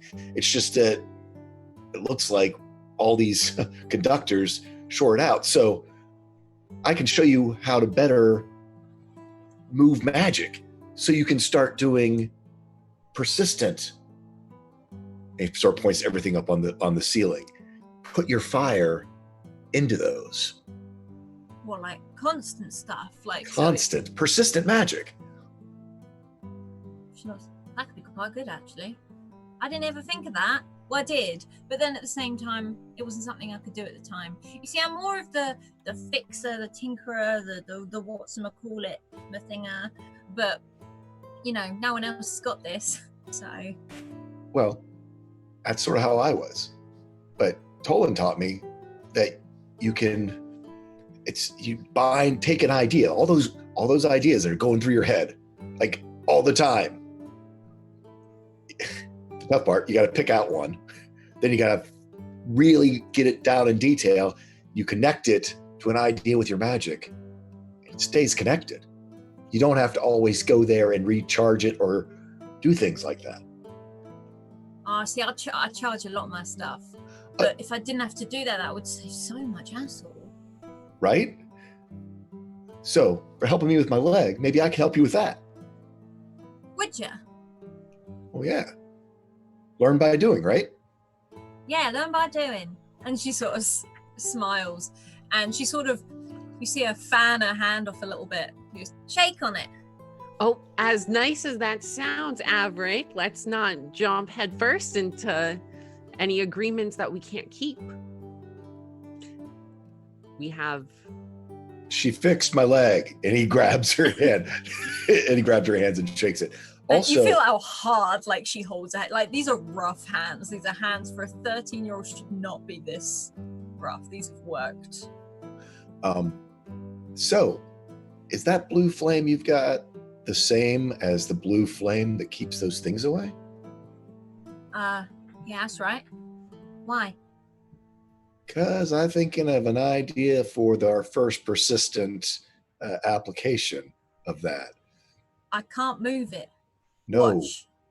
And she walks over and she takes one of the logs, and as she immediately takes it out of the fireplace, it extinguishes. Yep. It can only go where it's landed, where it's placed. Today. You want to mess with blue fire? Yeah. Don't you? Is it? Maruka's gonna kill me, but yeah, no, I do. But I haven't got anything for it. I can't. Might not be something for today, but just think on it. You're clever. I Figure out how to fix the problem. How to make it so it goes somewhere where it doesn't land. Fix a problem. Yeah. And she walks over and pours herself a tea out of a completely different pourer that you've been using, Paula. But is that looks over it. You make good tea. Oh, it's the simple, easy stuff, you know, just tea. Well, it's good. And she sort of smiles and looks over at both of you. Okay, look, I ain't had nothing to eat. I'm going to go back to the center house and get it. And I'm not leaving you in my workshop on your own. So you're going to have to come with me. Well, is the leg fixed, I assume, at this point? Yeah, it's fixed. It's, if anything, it's more you getting used to it rather than anything else. Feels a little different, but... It will do. Yeah. No, it'll do. He kind of gives her a low 5. Since Averick's tall. Yeah. She sort of looks at it, and you realize she doesn't know what a high 5 is. You just you hit my hand. And she just punches your hand. Okay, that works too. Yeah, normally open hand. Okay, or closed. Come on. And she starts marching out. You see her throw on a massive hood with this sort of fur line around the outside. Come on, Gunner. And this huge bear sort of lolls up and just for a moment goes incorporeal to go through the door frame and back out into the snow. Come on, Clyde. Come on, both of you. I'm not locking you in. Averick sort of looks around a little bit, kind of mentally taking inventory of what all's in here. And Paul is very quick to scurry out. And snow has picked up. There is more of a snow storm starting now. She looks up to the sky. She's like, looks like we might get snowed in tonight. We're going to want to head over to the main one. As she starts trudging through the snow, which you can see is already getting deeper. And we're going to hop over to Reese and Florence as you both sit there. And this little old lady, Maruk, sort of keeps making her rounds. You can see her talking to people, almost checking everyone's okay. You see her talking to Olin as he comes back, sort of gives him a smile and holds onto his arm. And she looks to be the oldest person here. The more you look, the more you realize there isn't anyone who looks as ancient, basically, as this woman. And she sort of starts to make her rounds back. And she's like, so I trust you're all finding this very comfortable. Your friend should be back soon. My granddaughter should be fixing him up right about now. No, yeah, this is very nice. Thank you for letting us stay. No problem at all. You help yourself to food. We have plenty of it. And I'm just organizing some bedding for all of you if you need to rest and sleep. Also, I'm getting one of my physicians to look at your friend over there. He sort of points to over to Tolan. He'll be around soon. But she sort of looks at both of you. So, you... First of all, she looks at Florence. You are definitely from Philadris. And you... Well, I think that was a giveaway. And she sort of looks over at Astrid. So, tell an old woman a story. Why are you here? You can't just appear in the middle of the forest for no reason. Yeah, Reese, why are we here?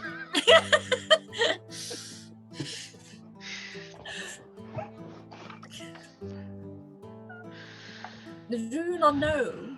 To be fair, most people don't know why they're put anywhere. We get thrown into different things. That's how stories start.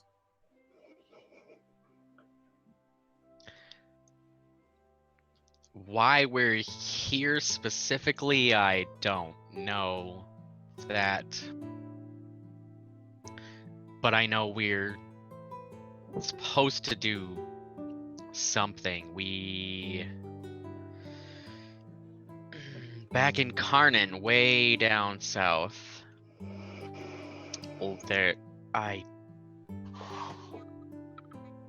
so many things have happened.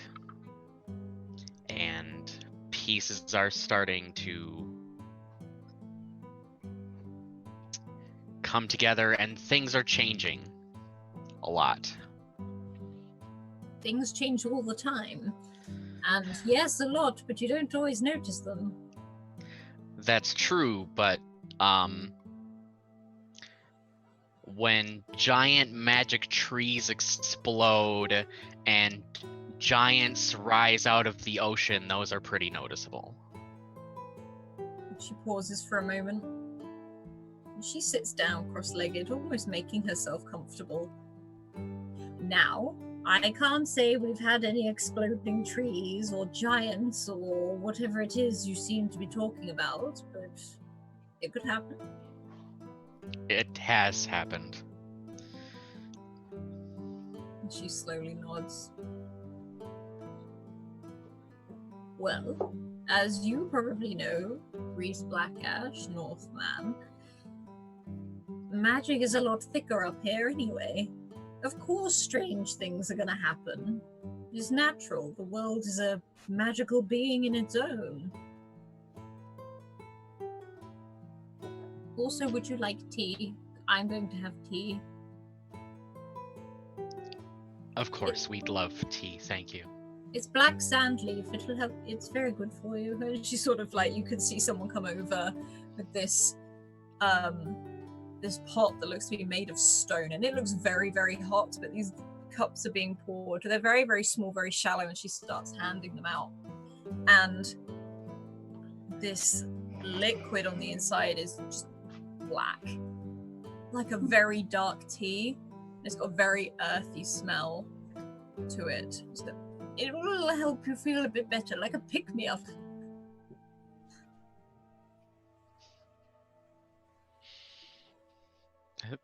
Thank you.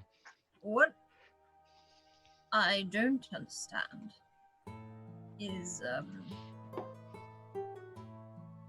how you came to be here. Both of you, all of you, in fact. Well, where do you plan on going after this? I mean, you're very welcome to stay here as long as you want. I'm just asking. Well, originally we were on our way to Valadris. Oh, why would you go there? Because they asked us to. Do you go everywhere people ask you to? No, but it seemed important at the time. No, oh, that's fair. That's fair.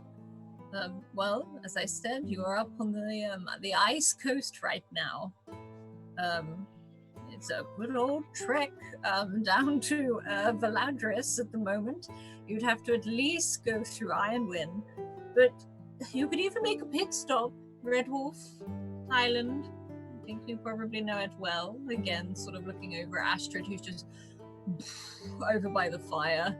So, or you take the bridge. You head over to North Fae. But going to North Fae is not an easy route. No one really knows what's in North Fae, but you can cut down and you head down to, I believe your Karnan is not sort of, you can head down by Orwell, past Magpie's Keep if they let you pass, and then down to your home of Karnan, if that is where you wish to go.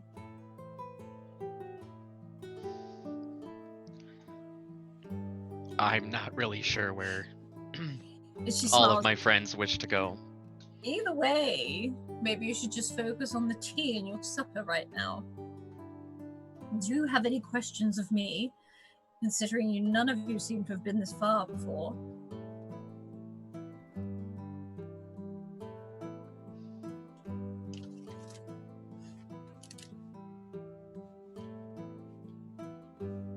Are there any places nearby that people are afraid to go to, even if there's nothing like what we found out in the forest to stop them? I mean, there's a lot of dangerous places on the Ice Coast, yes. Those things out there are not just, they don't just manifest, they come from somewhere. Where do they come from? It's not so much where they come from, it's who they come from. When there's Olin calls them the leaks or the tears, where magic is concentrated a little bit too much, it can affect people in strange ways. I'm not fully sure.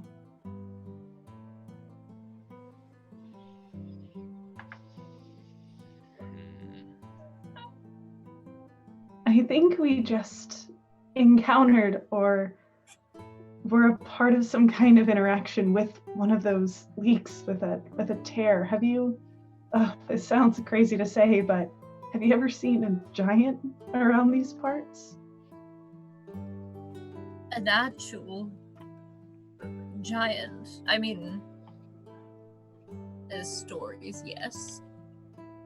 But the stories I've heard of giants are in the North Bay. I know there's one.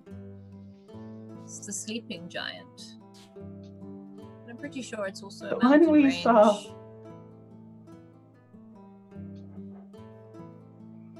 The one we saw definitely wasn't sleeping. I'm talking eyeball the size of this hut that we're sitting in. And she nods. Sounds like that the world is waking up.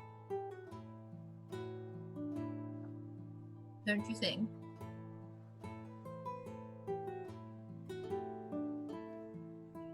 I'm just here to put thoughts into Torskel's head and drive him mad as he continues to go through his notes. What do you mean by that? The world's awakening. I was going to say, do you mean by the world's awakening or putting thoughts into Torskel's head? The world's waking up. The world is a living thing. It works in cycles. Sometimes it goes to sleep, like hibernation, and then sometimes it wakes up. Don't you think?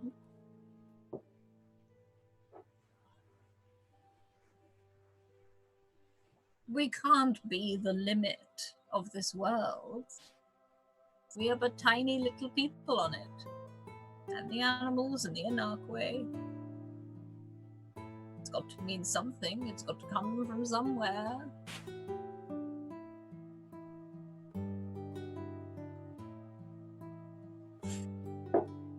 It's fascinating.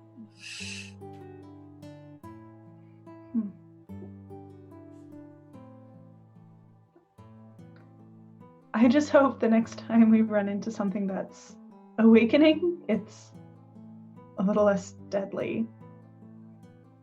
Well, there's no guarantee of that up here, I'm afraid. But it's always good to remain positive. I like that.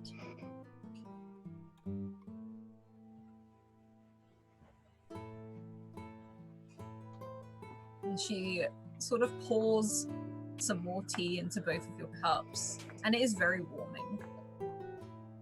And at that point, Paula and Averick, you can enter this sort of hut. And I will say, Reese and Florence, you see this huge bear amble in. The doorframe is big enough for a bear to walk through. And you see this very sort of young teenage girl covered in muck, with all these gadgets all over herself, with her hands on her hips, sort of just in front of Averick and Paula, stride over to the center of the fire pit and scoop up a bowl of stew. But you do see Paula and Maverick enter again.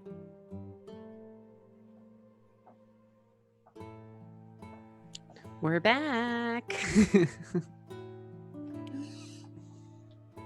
You feeling any better, Maverick? Well, one leg fixed. I've still got to figure out the rest. I'm just not quite used to Toland's magic and using it.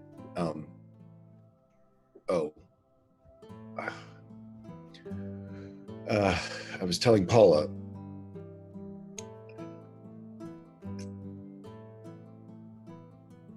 Toland back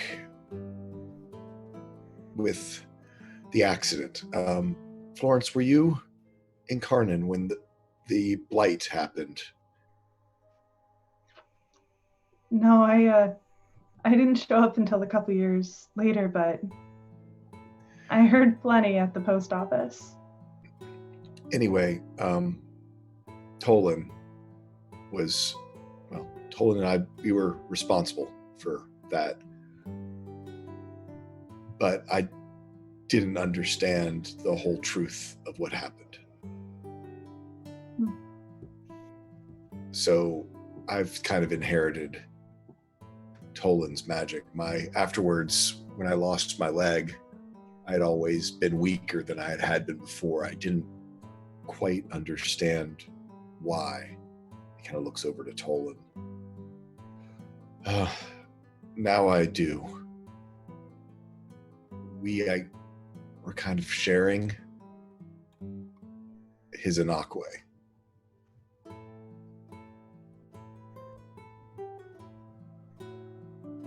Sharing. Wow. This, he sort of points to Clyde, hasn't always been my Anakwe. Mine was a Great Dane as well. We both had Great Danes as our Anakwe. I always thought that Toland had lost his during the accident. It turns out that I'd actually lost mine. And he transplanted his to me, and when I woke up, it still looked like Clyde, and everyone told me it was Clyde. I think I kind of knew it wasn't, but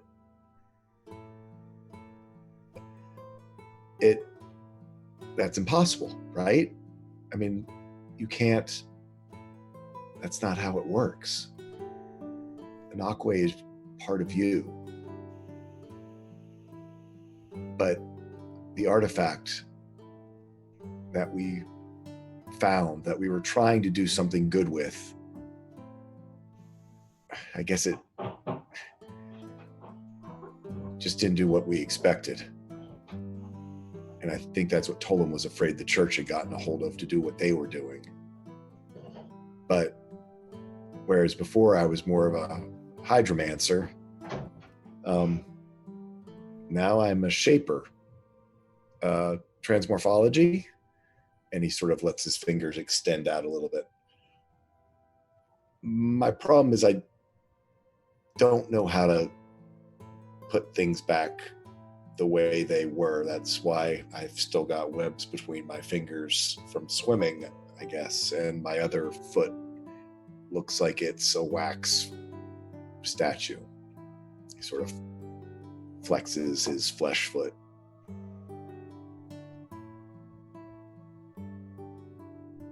Sorry, I know that's a lot. I think Florence is slowly kind of sipping on the tea as she takes this in, and she nods a lot as she listens, very kind of engaged with this. She almost feels this sort of connection with Averick, sort of like he's also in this situation where things are different than how you had expected them to go, and she just nods. It's really easy to see why Toland is someone that all of you want to fight for. It makes me want to fight for him along with all of you.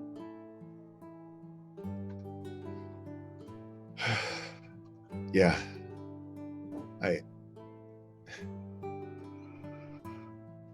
He kind of smiles. I don't think I would have had the last 8 years that I had if Tolan wouldn't have done what he did. But also there's a part of me that is so angry at him for doing it. And now he's like that.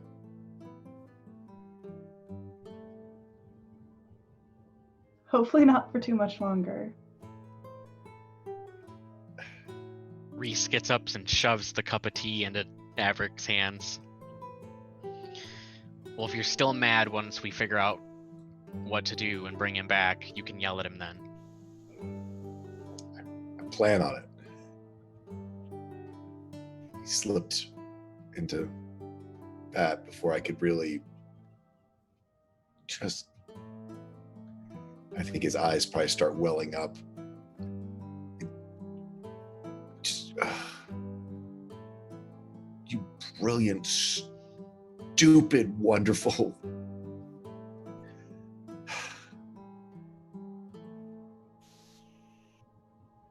And he just drinks his tea. And then you notice Marek sitting there, smiling with all of you with her tea, saying, well, this is nice. I can see your leg is all fixed up rather wonderfully. Good job, Taka. She sort of yells across the thing, across the flames. She just sort of waves, and you can see her sat next to Tuva now. And Maruk sort of looks at all of you. He's like, I'm very, very proud of my great-great-granddaughter. She's very, very good. Very, very clever, just like her mother. And sort of pauses for a moment. So, I will let you all nettle down, get comfortable, do your thing, and then perhaps tomorrow we can have a bit more of a discussion on what needs to be done. Maybe whether it's to get you home or to get you somewhere else. But there is something about all of you. I think I like it. I'm not sure if we even know how we got here. Oh, no, but what's important is where we go from here. I would have to agree. I mean, what are you looking for? Were you just headed to Valadria to... no one just pops up in the woods here.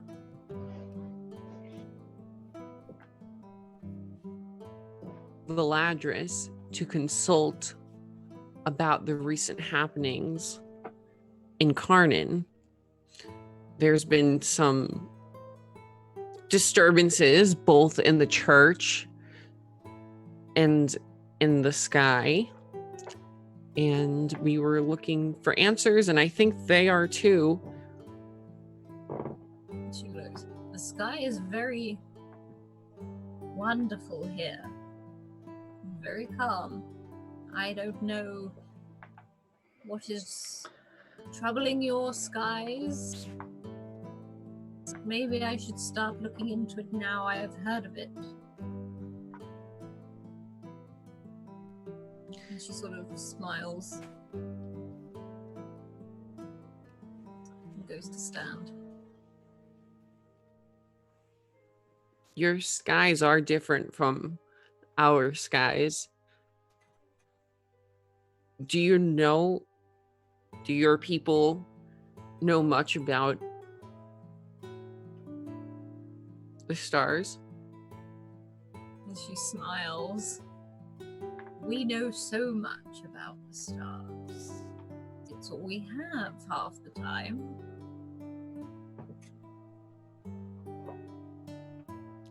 Now, where does the oil slick fit into that? Oil slick? What oil slick? Well, that's the question, isn't it? And she smiles. The stars hold a lot. that we don't always know about or understand. And Reese, you see her rest her hand just over her chest where you know that necklace sits, almost exactly like yours. But they hold many wonders, many stories, much information. It's down to them when they reveal it. Most of the time.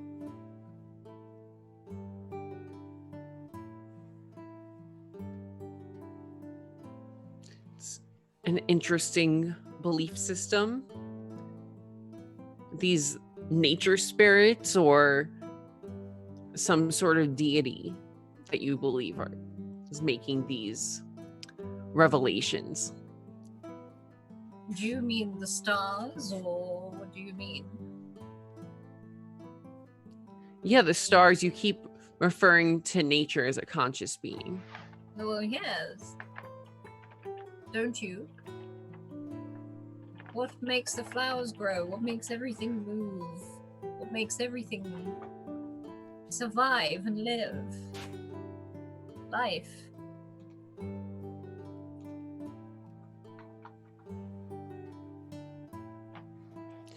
I don't really know. I really haven't considered myself much of a person of faith. I mean, in Karnan, we have it. People have all different kinds of views on that sort of question. Faith is a very strong word. And faith can come in very, very different forms. I don't know what I believe. But I trust my surroundings and that things happen for a reason. Maybe that's why you were all here. Because it was meant to happen. Because the stars wanted it to happen. We never know half the time. I can live lifetime upon lifetime and not have any answers. I have lived a very long time. And there's so many questions that I have that I may never know the answers to. You understand?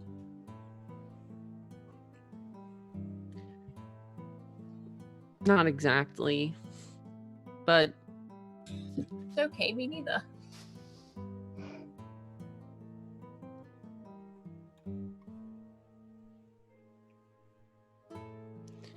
Yeah, maybe we're not supposed to understand some things.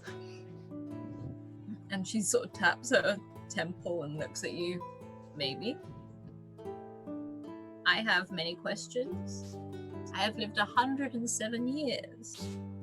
And I'm yet to find all the answers I want. Well, have you ever been to a library? Libraries tend to have a lot of answers. Long time ago. Very long time ago, but I bet some of those books in your library don't know what's up there. No, that's what the church is for, depending on who you ask. She sort of tips her head from side to side. It's what the... She pauses. It is a conversation for another day, is what it is.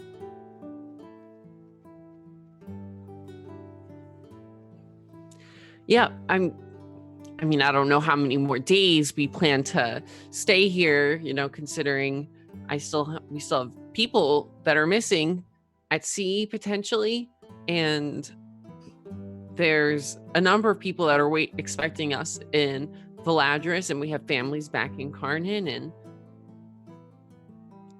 well, until that time, you make yourself comfortable. Also, Olin said that your friend over there, and gestures to Tolan, dropped this. She holds out a compass, his compass, and places it down in the center, and she lets go of it. I'm very curious as to where you got it.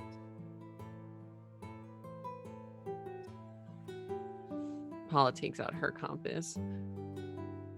Another one. Are you going to pull any more out on me? Paula kind of looks around, like almost expecting, like, do you guys have compasses? Like, you know.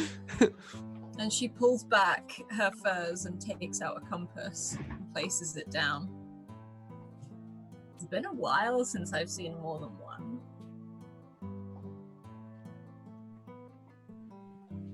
You have one too. Well spotted. What? They Do all you point- know? Yes. Do you know? I mean, as far as I know, it just leads me where I'm supposed to go, which is very vague and kind of cryptic. Do you know specifically where these would lead someone? She smiles. I do. They lead you to the tears, to the doorways, to the gateways. Each one's different. Each one's individual. As I said, it's been a long time since I saw any other than my own. And you can see hers looks very battered. It's very tarnished and very, very weathered. And you can look at the surroundings, you know, have taken its toll, the weathering on this thing. It looks like there's a dent in the side of it. And she looks to all of yours, which are pretty pristine, like they've been well kept or handled with delicacy. This does not look handled delicately. Gateway.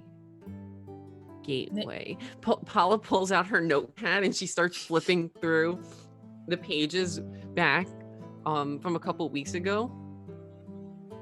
That was on the stone tablet. What's a stone tablet? What? Paula turns back to the rest of the group. The stone tablet that we were looking at back at Uncle Ricky's. And Maruk looks around. She doesn't know who Uncle Ricky is. Adric wasn't there. Oh, right. Oh, no, Paula looks at Reese. Yep, I remember.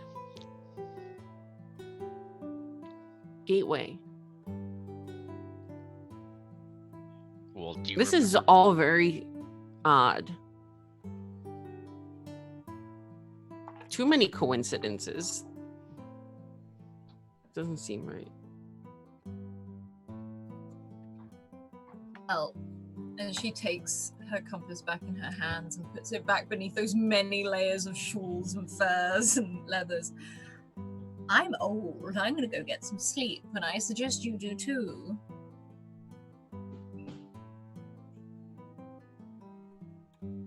Good night, Maruk. And she gives a big old smile. Those wrinkles sort of goes up all the way up her face. It's like you can see all the wrinkles go up her face. So she smiles and she sort of shuffles away. And she's, oh, the blankets are over there. And you see like this pile that's been slowly put there behind you, sometimes without you even noticing. Good night and sleep well. You may have this space. We will sleep in the same space shortly after one of the Night Stalker attacks. So she nods. Thank you. No, of course. And she sort of like waves her little hand and starts walking away.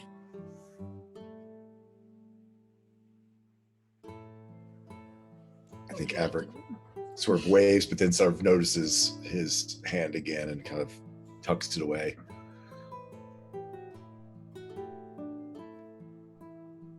Averick, you want to keep Talon's compass safe? Yeah, no, for sure. I'll hold on to it for him. He picks it up and puts it into his backpack.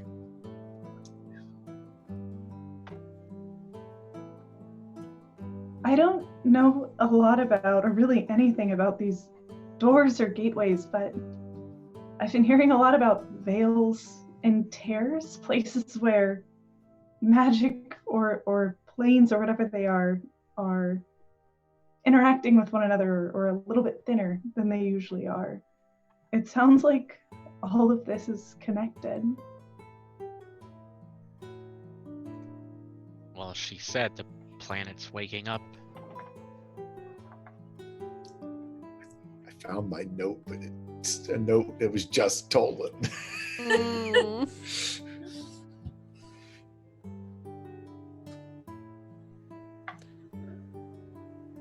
You do see, after a while, as you all sit there, Tuva come over, big yawn, like stretching. That's me actually yawning now because I said yawn.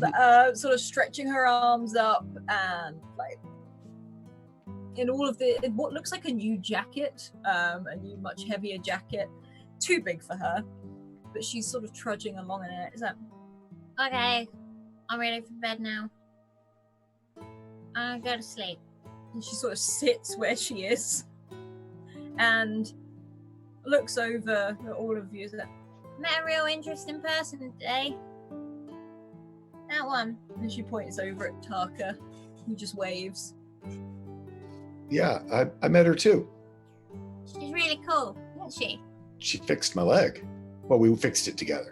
And she sort of noticed and then goes over and starts poking at your leg. Hey, check this. He shows her the button where it turns the racing straight on and off. She's like, Can I get one of those? Well, no. and she's, Okay. sort of like then thinking about it. Is that? I was going to say, I can cut your leg off. And she moves away from Averick. He sort of smiles. He kind of smiles as he says it. So, she said she's gonna help me. And then she pauses and eyes dart everywhere. Is it? Make some cool stuff for. And she gestures to her in a pocket where you know the dragon is. She does good work. Mm-hmm. We're going to try to make some cool stuff too. Ufa, Yes. do you really think it's a great idea to be going around telling strangers about our little friend? I didn't tell her anything. She stole something off her plate. Wasn't my fault. Have you ever considered a leash? Well, that's one of the things we debated making, and then we thought it was a bit wrong. Because, she should be free and everything like that. But, There's a time and a place for what? for precautions. Sort of opens her pocket and you see this little dragon blink. And it does look bigger, not a lot bigger, but I will say that Averick and Upolo recognize that this is Tarka's coat and has maybe been given because the pockets are bigger. And she, Well, I'm going to go to sleep now anyway, so good night. and she sort of just drops down where she is and curls over, pulls the hood up, almost like to just stop the conversation.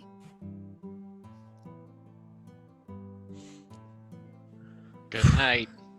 Good night, Tuva. Hi, Tuva. Night. Good night. You just see her pull Brenna towards her chest as Brenna starts walking over towards the fire.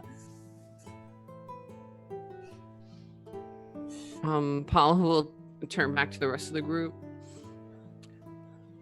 So I don't want to throw another spoke in the wheel, but, and this is just, I'm just going to put this out there just in case, just so we can get it all out there. We're all open books here. I think that's healthy communication. Just and spit it out, Paula. Clearly stalling.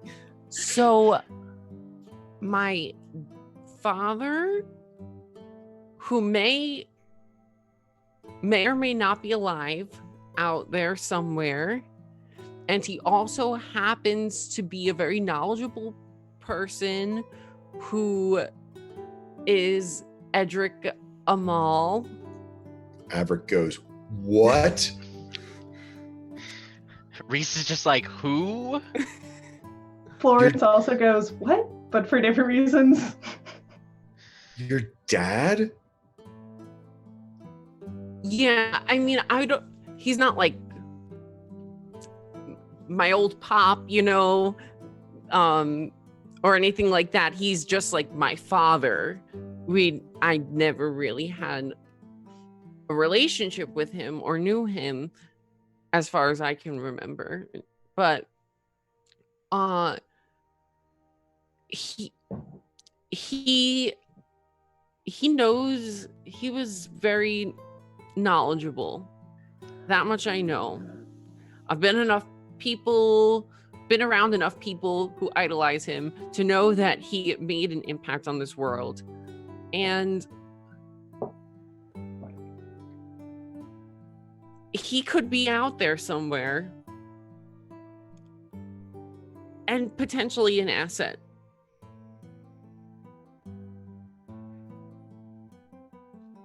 Now, I have no idea where or if he actually is alive.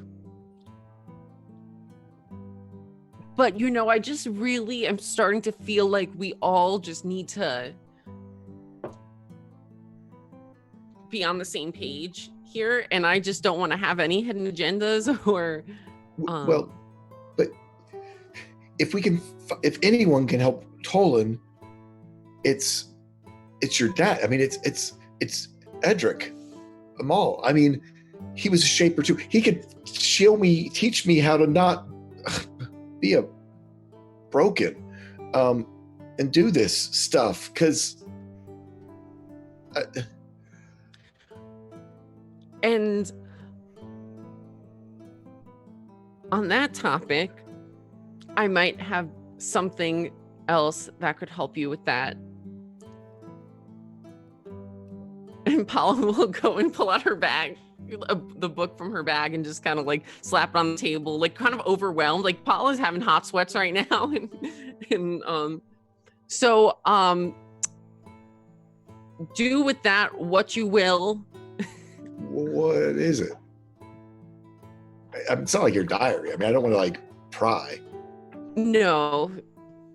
So the book it's like a big tome, and when she throws it on the table, like dust probably flies up, but it's worn and weathered and it looks arcane, and there's all different kinds of details in the leather. It's like very textured, and the pages are thick, and but she kind of opens it up and just quickly flips through it, and as she does, you see all kinds of diagrams and notes and these really beautiful images of the human body. Some of them are kind of scary to look at and somewhat horrific, like organs and guts and people split in all kinds of weird directions. But there's also a lot of images of people posing in really elegant and extravagant poses, almost reminiscent of a dancer, but it's beautiful and almost scary to look at. But Paula's just kind of like almost like in a hands up, trying to get it off her chest kind of way. I don't know what it means. I don't know how to use it. It's been a great inspiration the last couple of years, but I think that you could use this a lot more than me right now, Averick. He starts flipping through. It's a shaper's. This is all your dad's notes. This is. He sort of flips through. This is a hand. And he sort of puts it up to his. It's like, God, I didn't know there were so many bones. And with a script around it, he was like, this tells you, this is, I mean, it's a lot, but I mean, I can study this. I might be able to figure this out. He kind of reads something and you sort of see where one of his fingers actually does sort of go back to normal proportions and with the joints in the right places.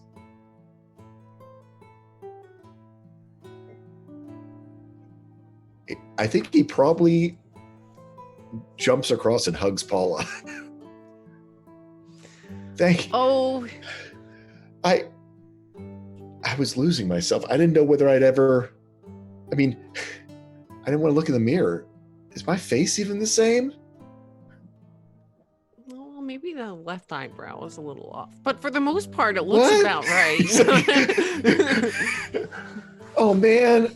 And he starts rummaging through, and he like pulls out like a picture of him. It's like eyebrows, and starts flipping through the book. But so I've come clean. I got everything I needed to say off my chest. Does anyone else have anything that they think they should share before we make any decisions about where to go or what to do next?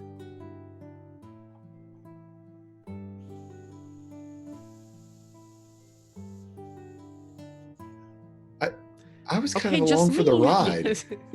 I mean, Tolan just said that he couldn't. Well, now I know why. That he couldn't go alone.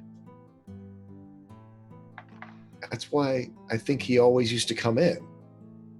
Because we were sharing in an Anakwe. And I mean, you all know you can't be separated too far from your Anakwe without feeling it. I mean, he sort of looks to Florence as the other magic user. I didn't even know what we got to go on the airship. And it was going to be a fun trip. Kind of wasn't expecting waves, but I mean, it's something I used to do back before. Where are we headed?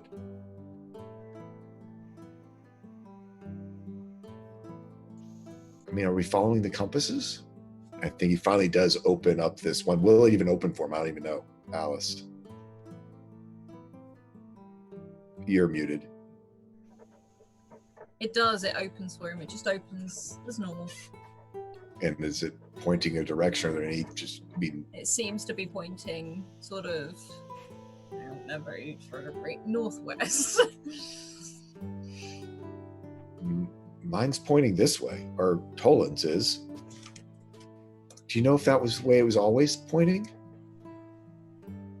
He sort of shows it to Paula. I don't know if y'all, I mean, Averick window, if y'all had looked at it before. It's hard. It's actually pretty hard to say because these things for a long time, we thought they were broken. They just kind of pointed in a direction that wasn't north, and it was hard to keep track of. And then there was like, it started spinning, and they're a little enigmatic and hard to keep track of. Well, and now that we're north, it could be that we've gone too far, right? Maybe they're pointing south now. Well, no, mine's pointing north. Is yours still pointing north? Northerly? I think so, and Paula will open hers back up again. See where it's pointing. Yours points southwest. Yeah, nope.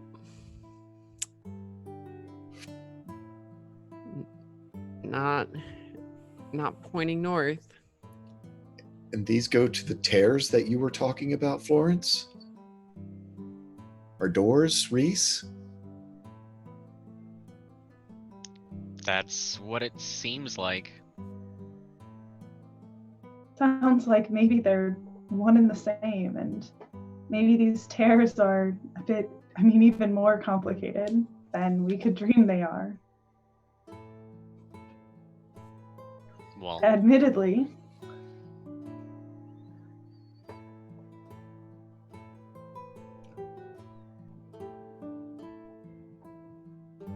Do you think we need to go to a tear to help Tolan?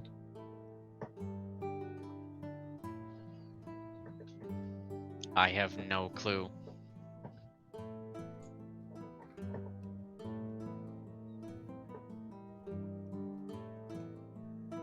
I think we need to find people who know things.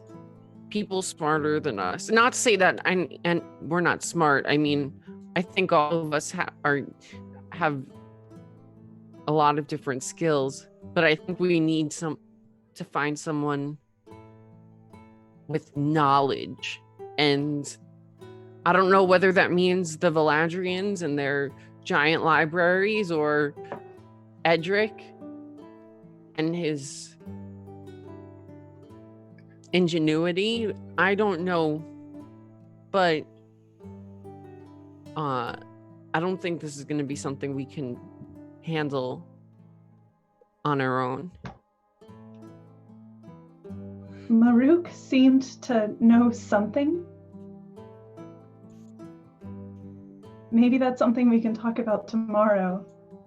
But admittedly, I have something I guess I should share with y'all now. I think I've spoken to Reese a little bit, but you know those tears, those places where magic is thin. I've always been able to kind of see past at least one kind. I've always envisioned it as my mind is gold, but it's like a curtain that's down between us, those who live and breathe and walk in this world, and those who have passed on, or at least I had always thought that the people on the other side were those who were no longer living. I was gonna try and see if maybe I could talk with Tolan. I was gonna try it after y'all went to bed, because I didn't want to get anyone's hopes up, because I don't think it'll work, but it's something. If you could, I mean, just to see if he's okay. And he's smart. He might have known something. Like I said, I have no idea if it'll work. The only people I've been able to speak with in the past are those who are dead, but recently it's gotten a little bit murky. And that's why I kind of hope I won't be able to speak with him, but those lines are getting more blurred, and maybe he's in a space where we can reach out to him. It's worth a shot. Yeah, as long as it doesn't hurt him. It's more like seeing a spirit, if it's there. I'll see if there's anything I can reach out to. It like I said, it could just mean Tolan's somewhere else, but yeah, I'll try. I think at that, Florence will fix her eyes at where Tolan is, and everyone in the room will see them become that bright glowing gold, and Biddy, who's been fixed, kind of hanging bat-like against or she's been clinging to the top of the hut, is also shimmering more brightly now. And you focus. And Reese and Averick, you'll see Florence's eyes flash gold. And Florence, you focus on Tolan. And it's almost like that focus at the corners of your eyes, like at the corner of your vision, you feel like you can see that color now that you know about it. But Paula, you feel a small tug at your sleeve. And there's a small boy, looks very nervous, stood next to you. He's in big heavy leathers. He looks very like his arms are out like this, purely because the amount of layers he's wearing. And he looks at you nervously and is like playing with his hair and biting the end of his nail and just looking up at you. He looks to be no older than maybe 5 or 6. Excuse me. Are you Miss Paula Packer? I am Miss Paula Packer. How can I help you? And he looks very nervous, and he sort of beckons to you literally walk like 3 or 4 spaces. And he gestures for you to go over. Yeah, I step aside. I kind of just like check to make sure that like Florence is okay, but like, and then I step away. Florence is like in this trance. Like you can see Florence is just staring. And this little boy sort of looks at you and he's like, I've got something for you. And he starts reaching into his pocket and he holds out in a very flat hand this, what looks to be carved from a green stone, the shape of a bird, and he holds it out to you. It's for you. Where'd you get that? A man gave it to me. Which man, kid? I need names. And he sort of like panics. He's like, just a man, the man by the well. By the well out there? Is there a well out there? And he sort of is like, In the forest, the well. How far? North, south, east, west? and he panics a little bit. And he's like, I can show you in the morning when it's light. You don't go out when it's dark. He'll be gone by then. No, he won't. Reese probably hears this because I'd imagine Paula's not being quiet. I think you would hear Paula, you don't hear the child.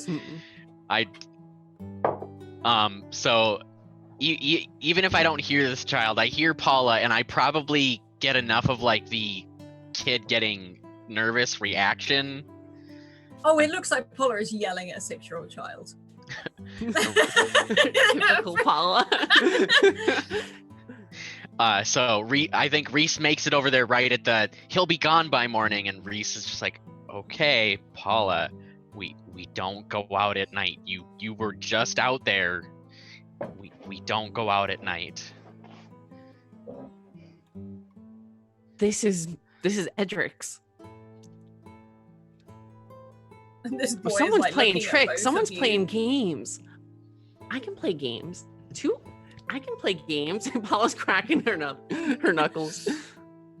And the kid's looking up at both of you, darting from each to the other. Did I do something wrong? No, you didn't. Oh, Well, but something is very wrong. Something is very wrong. Paula, He's hold on for a second. like it. It's good. She's excited. You said, what did you say to her?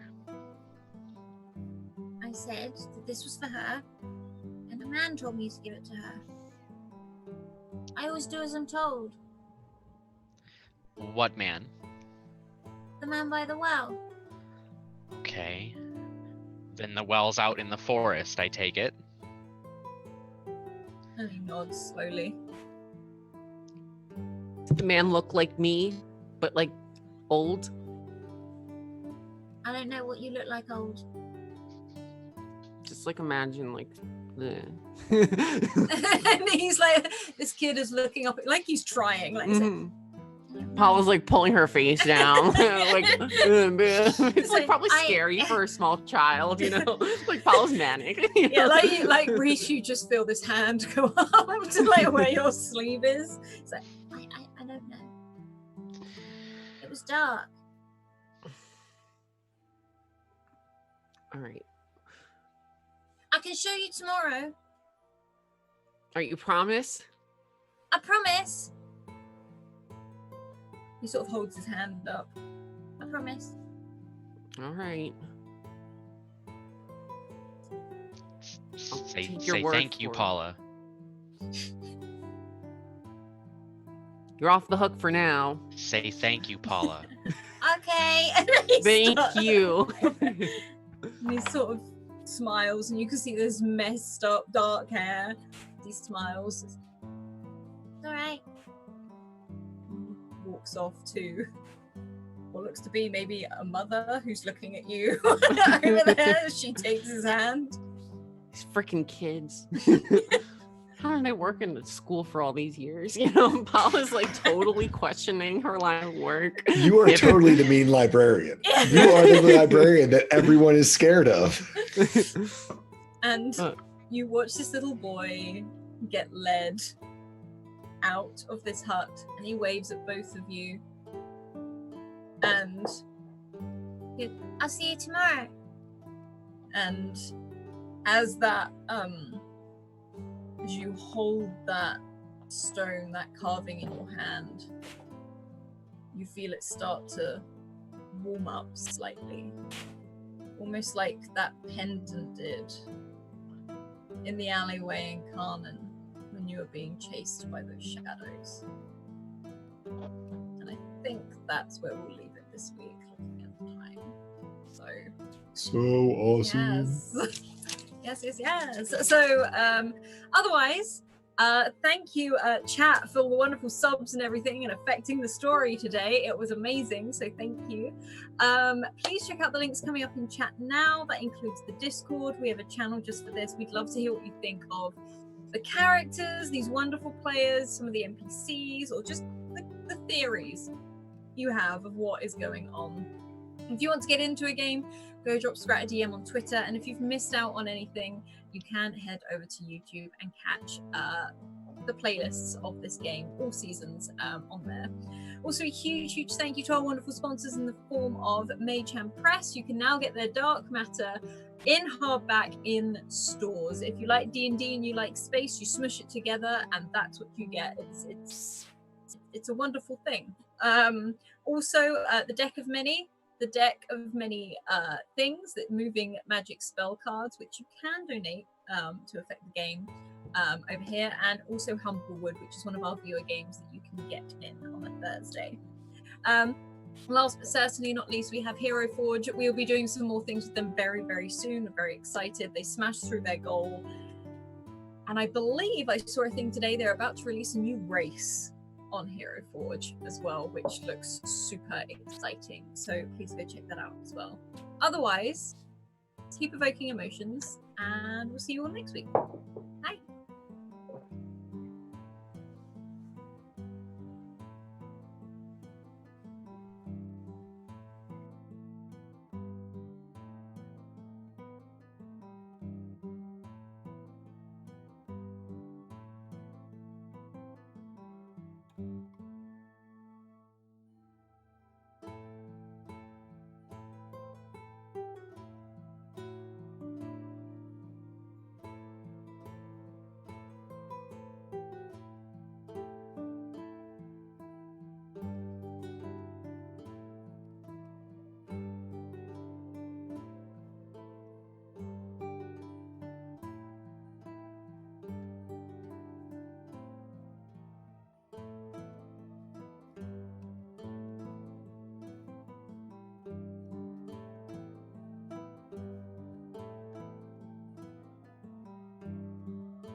Okay, everyone. Oh, that's very loud. I'm sorry.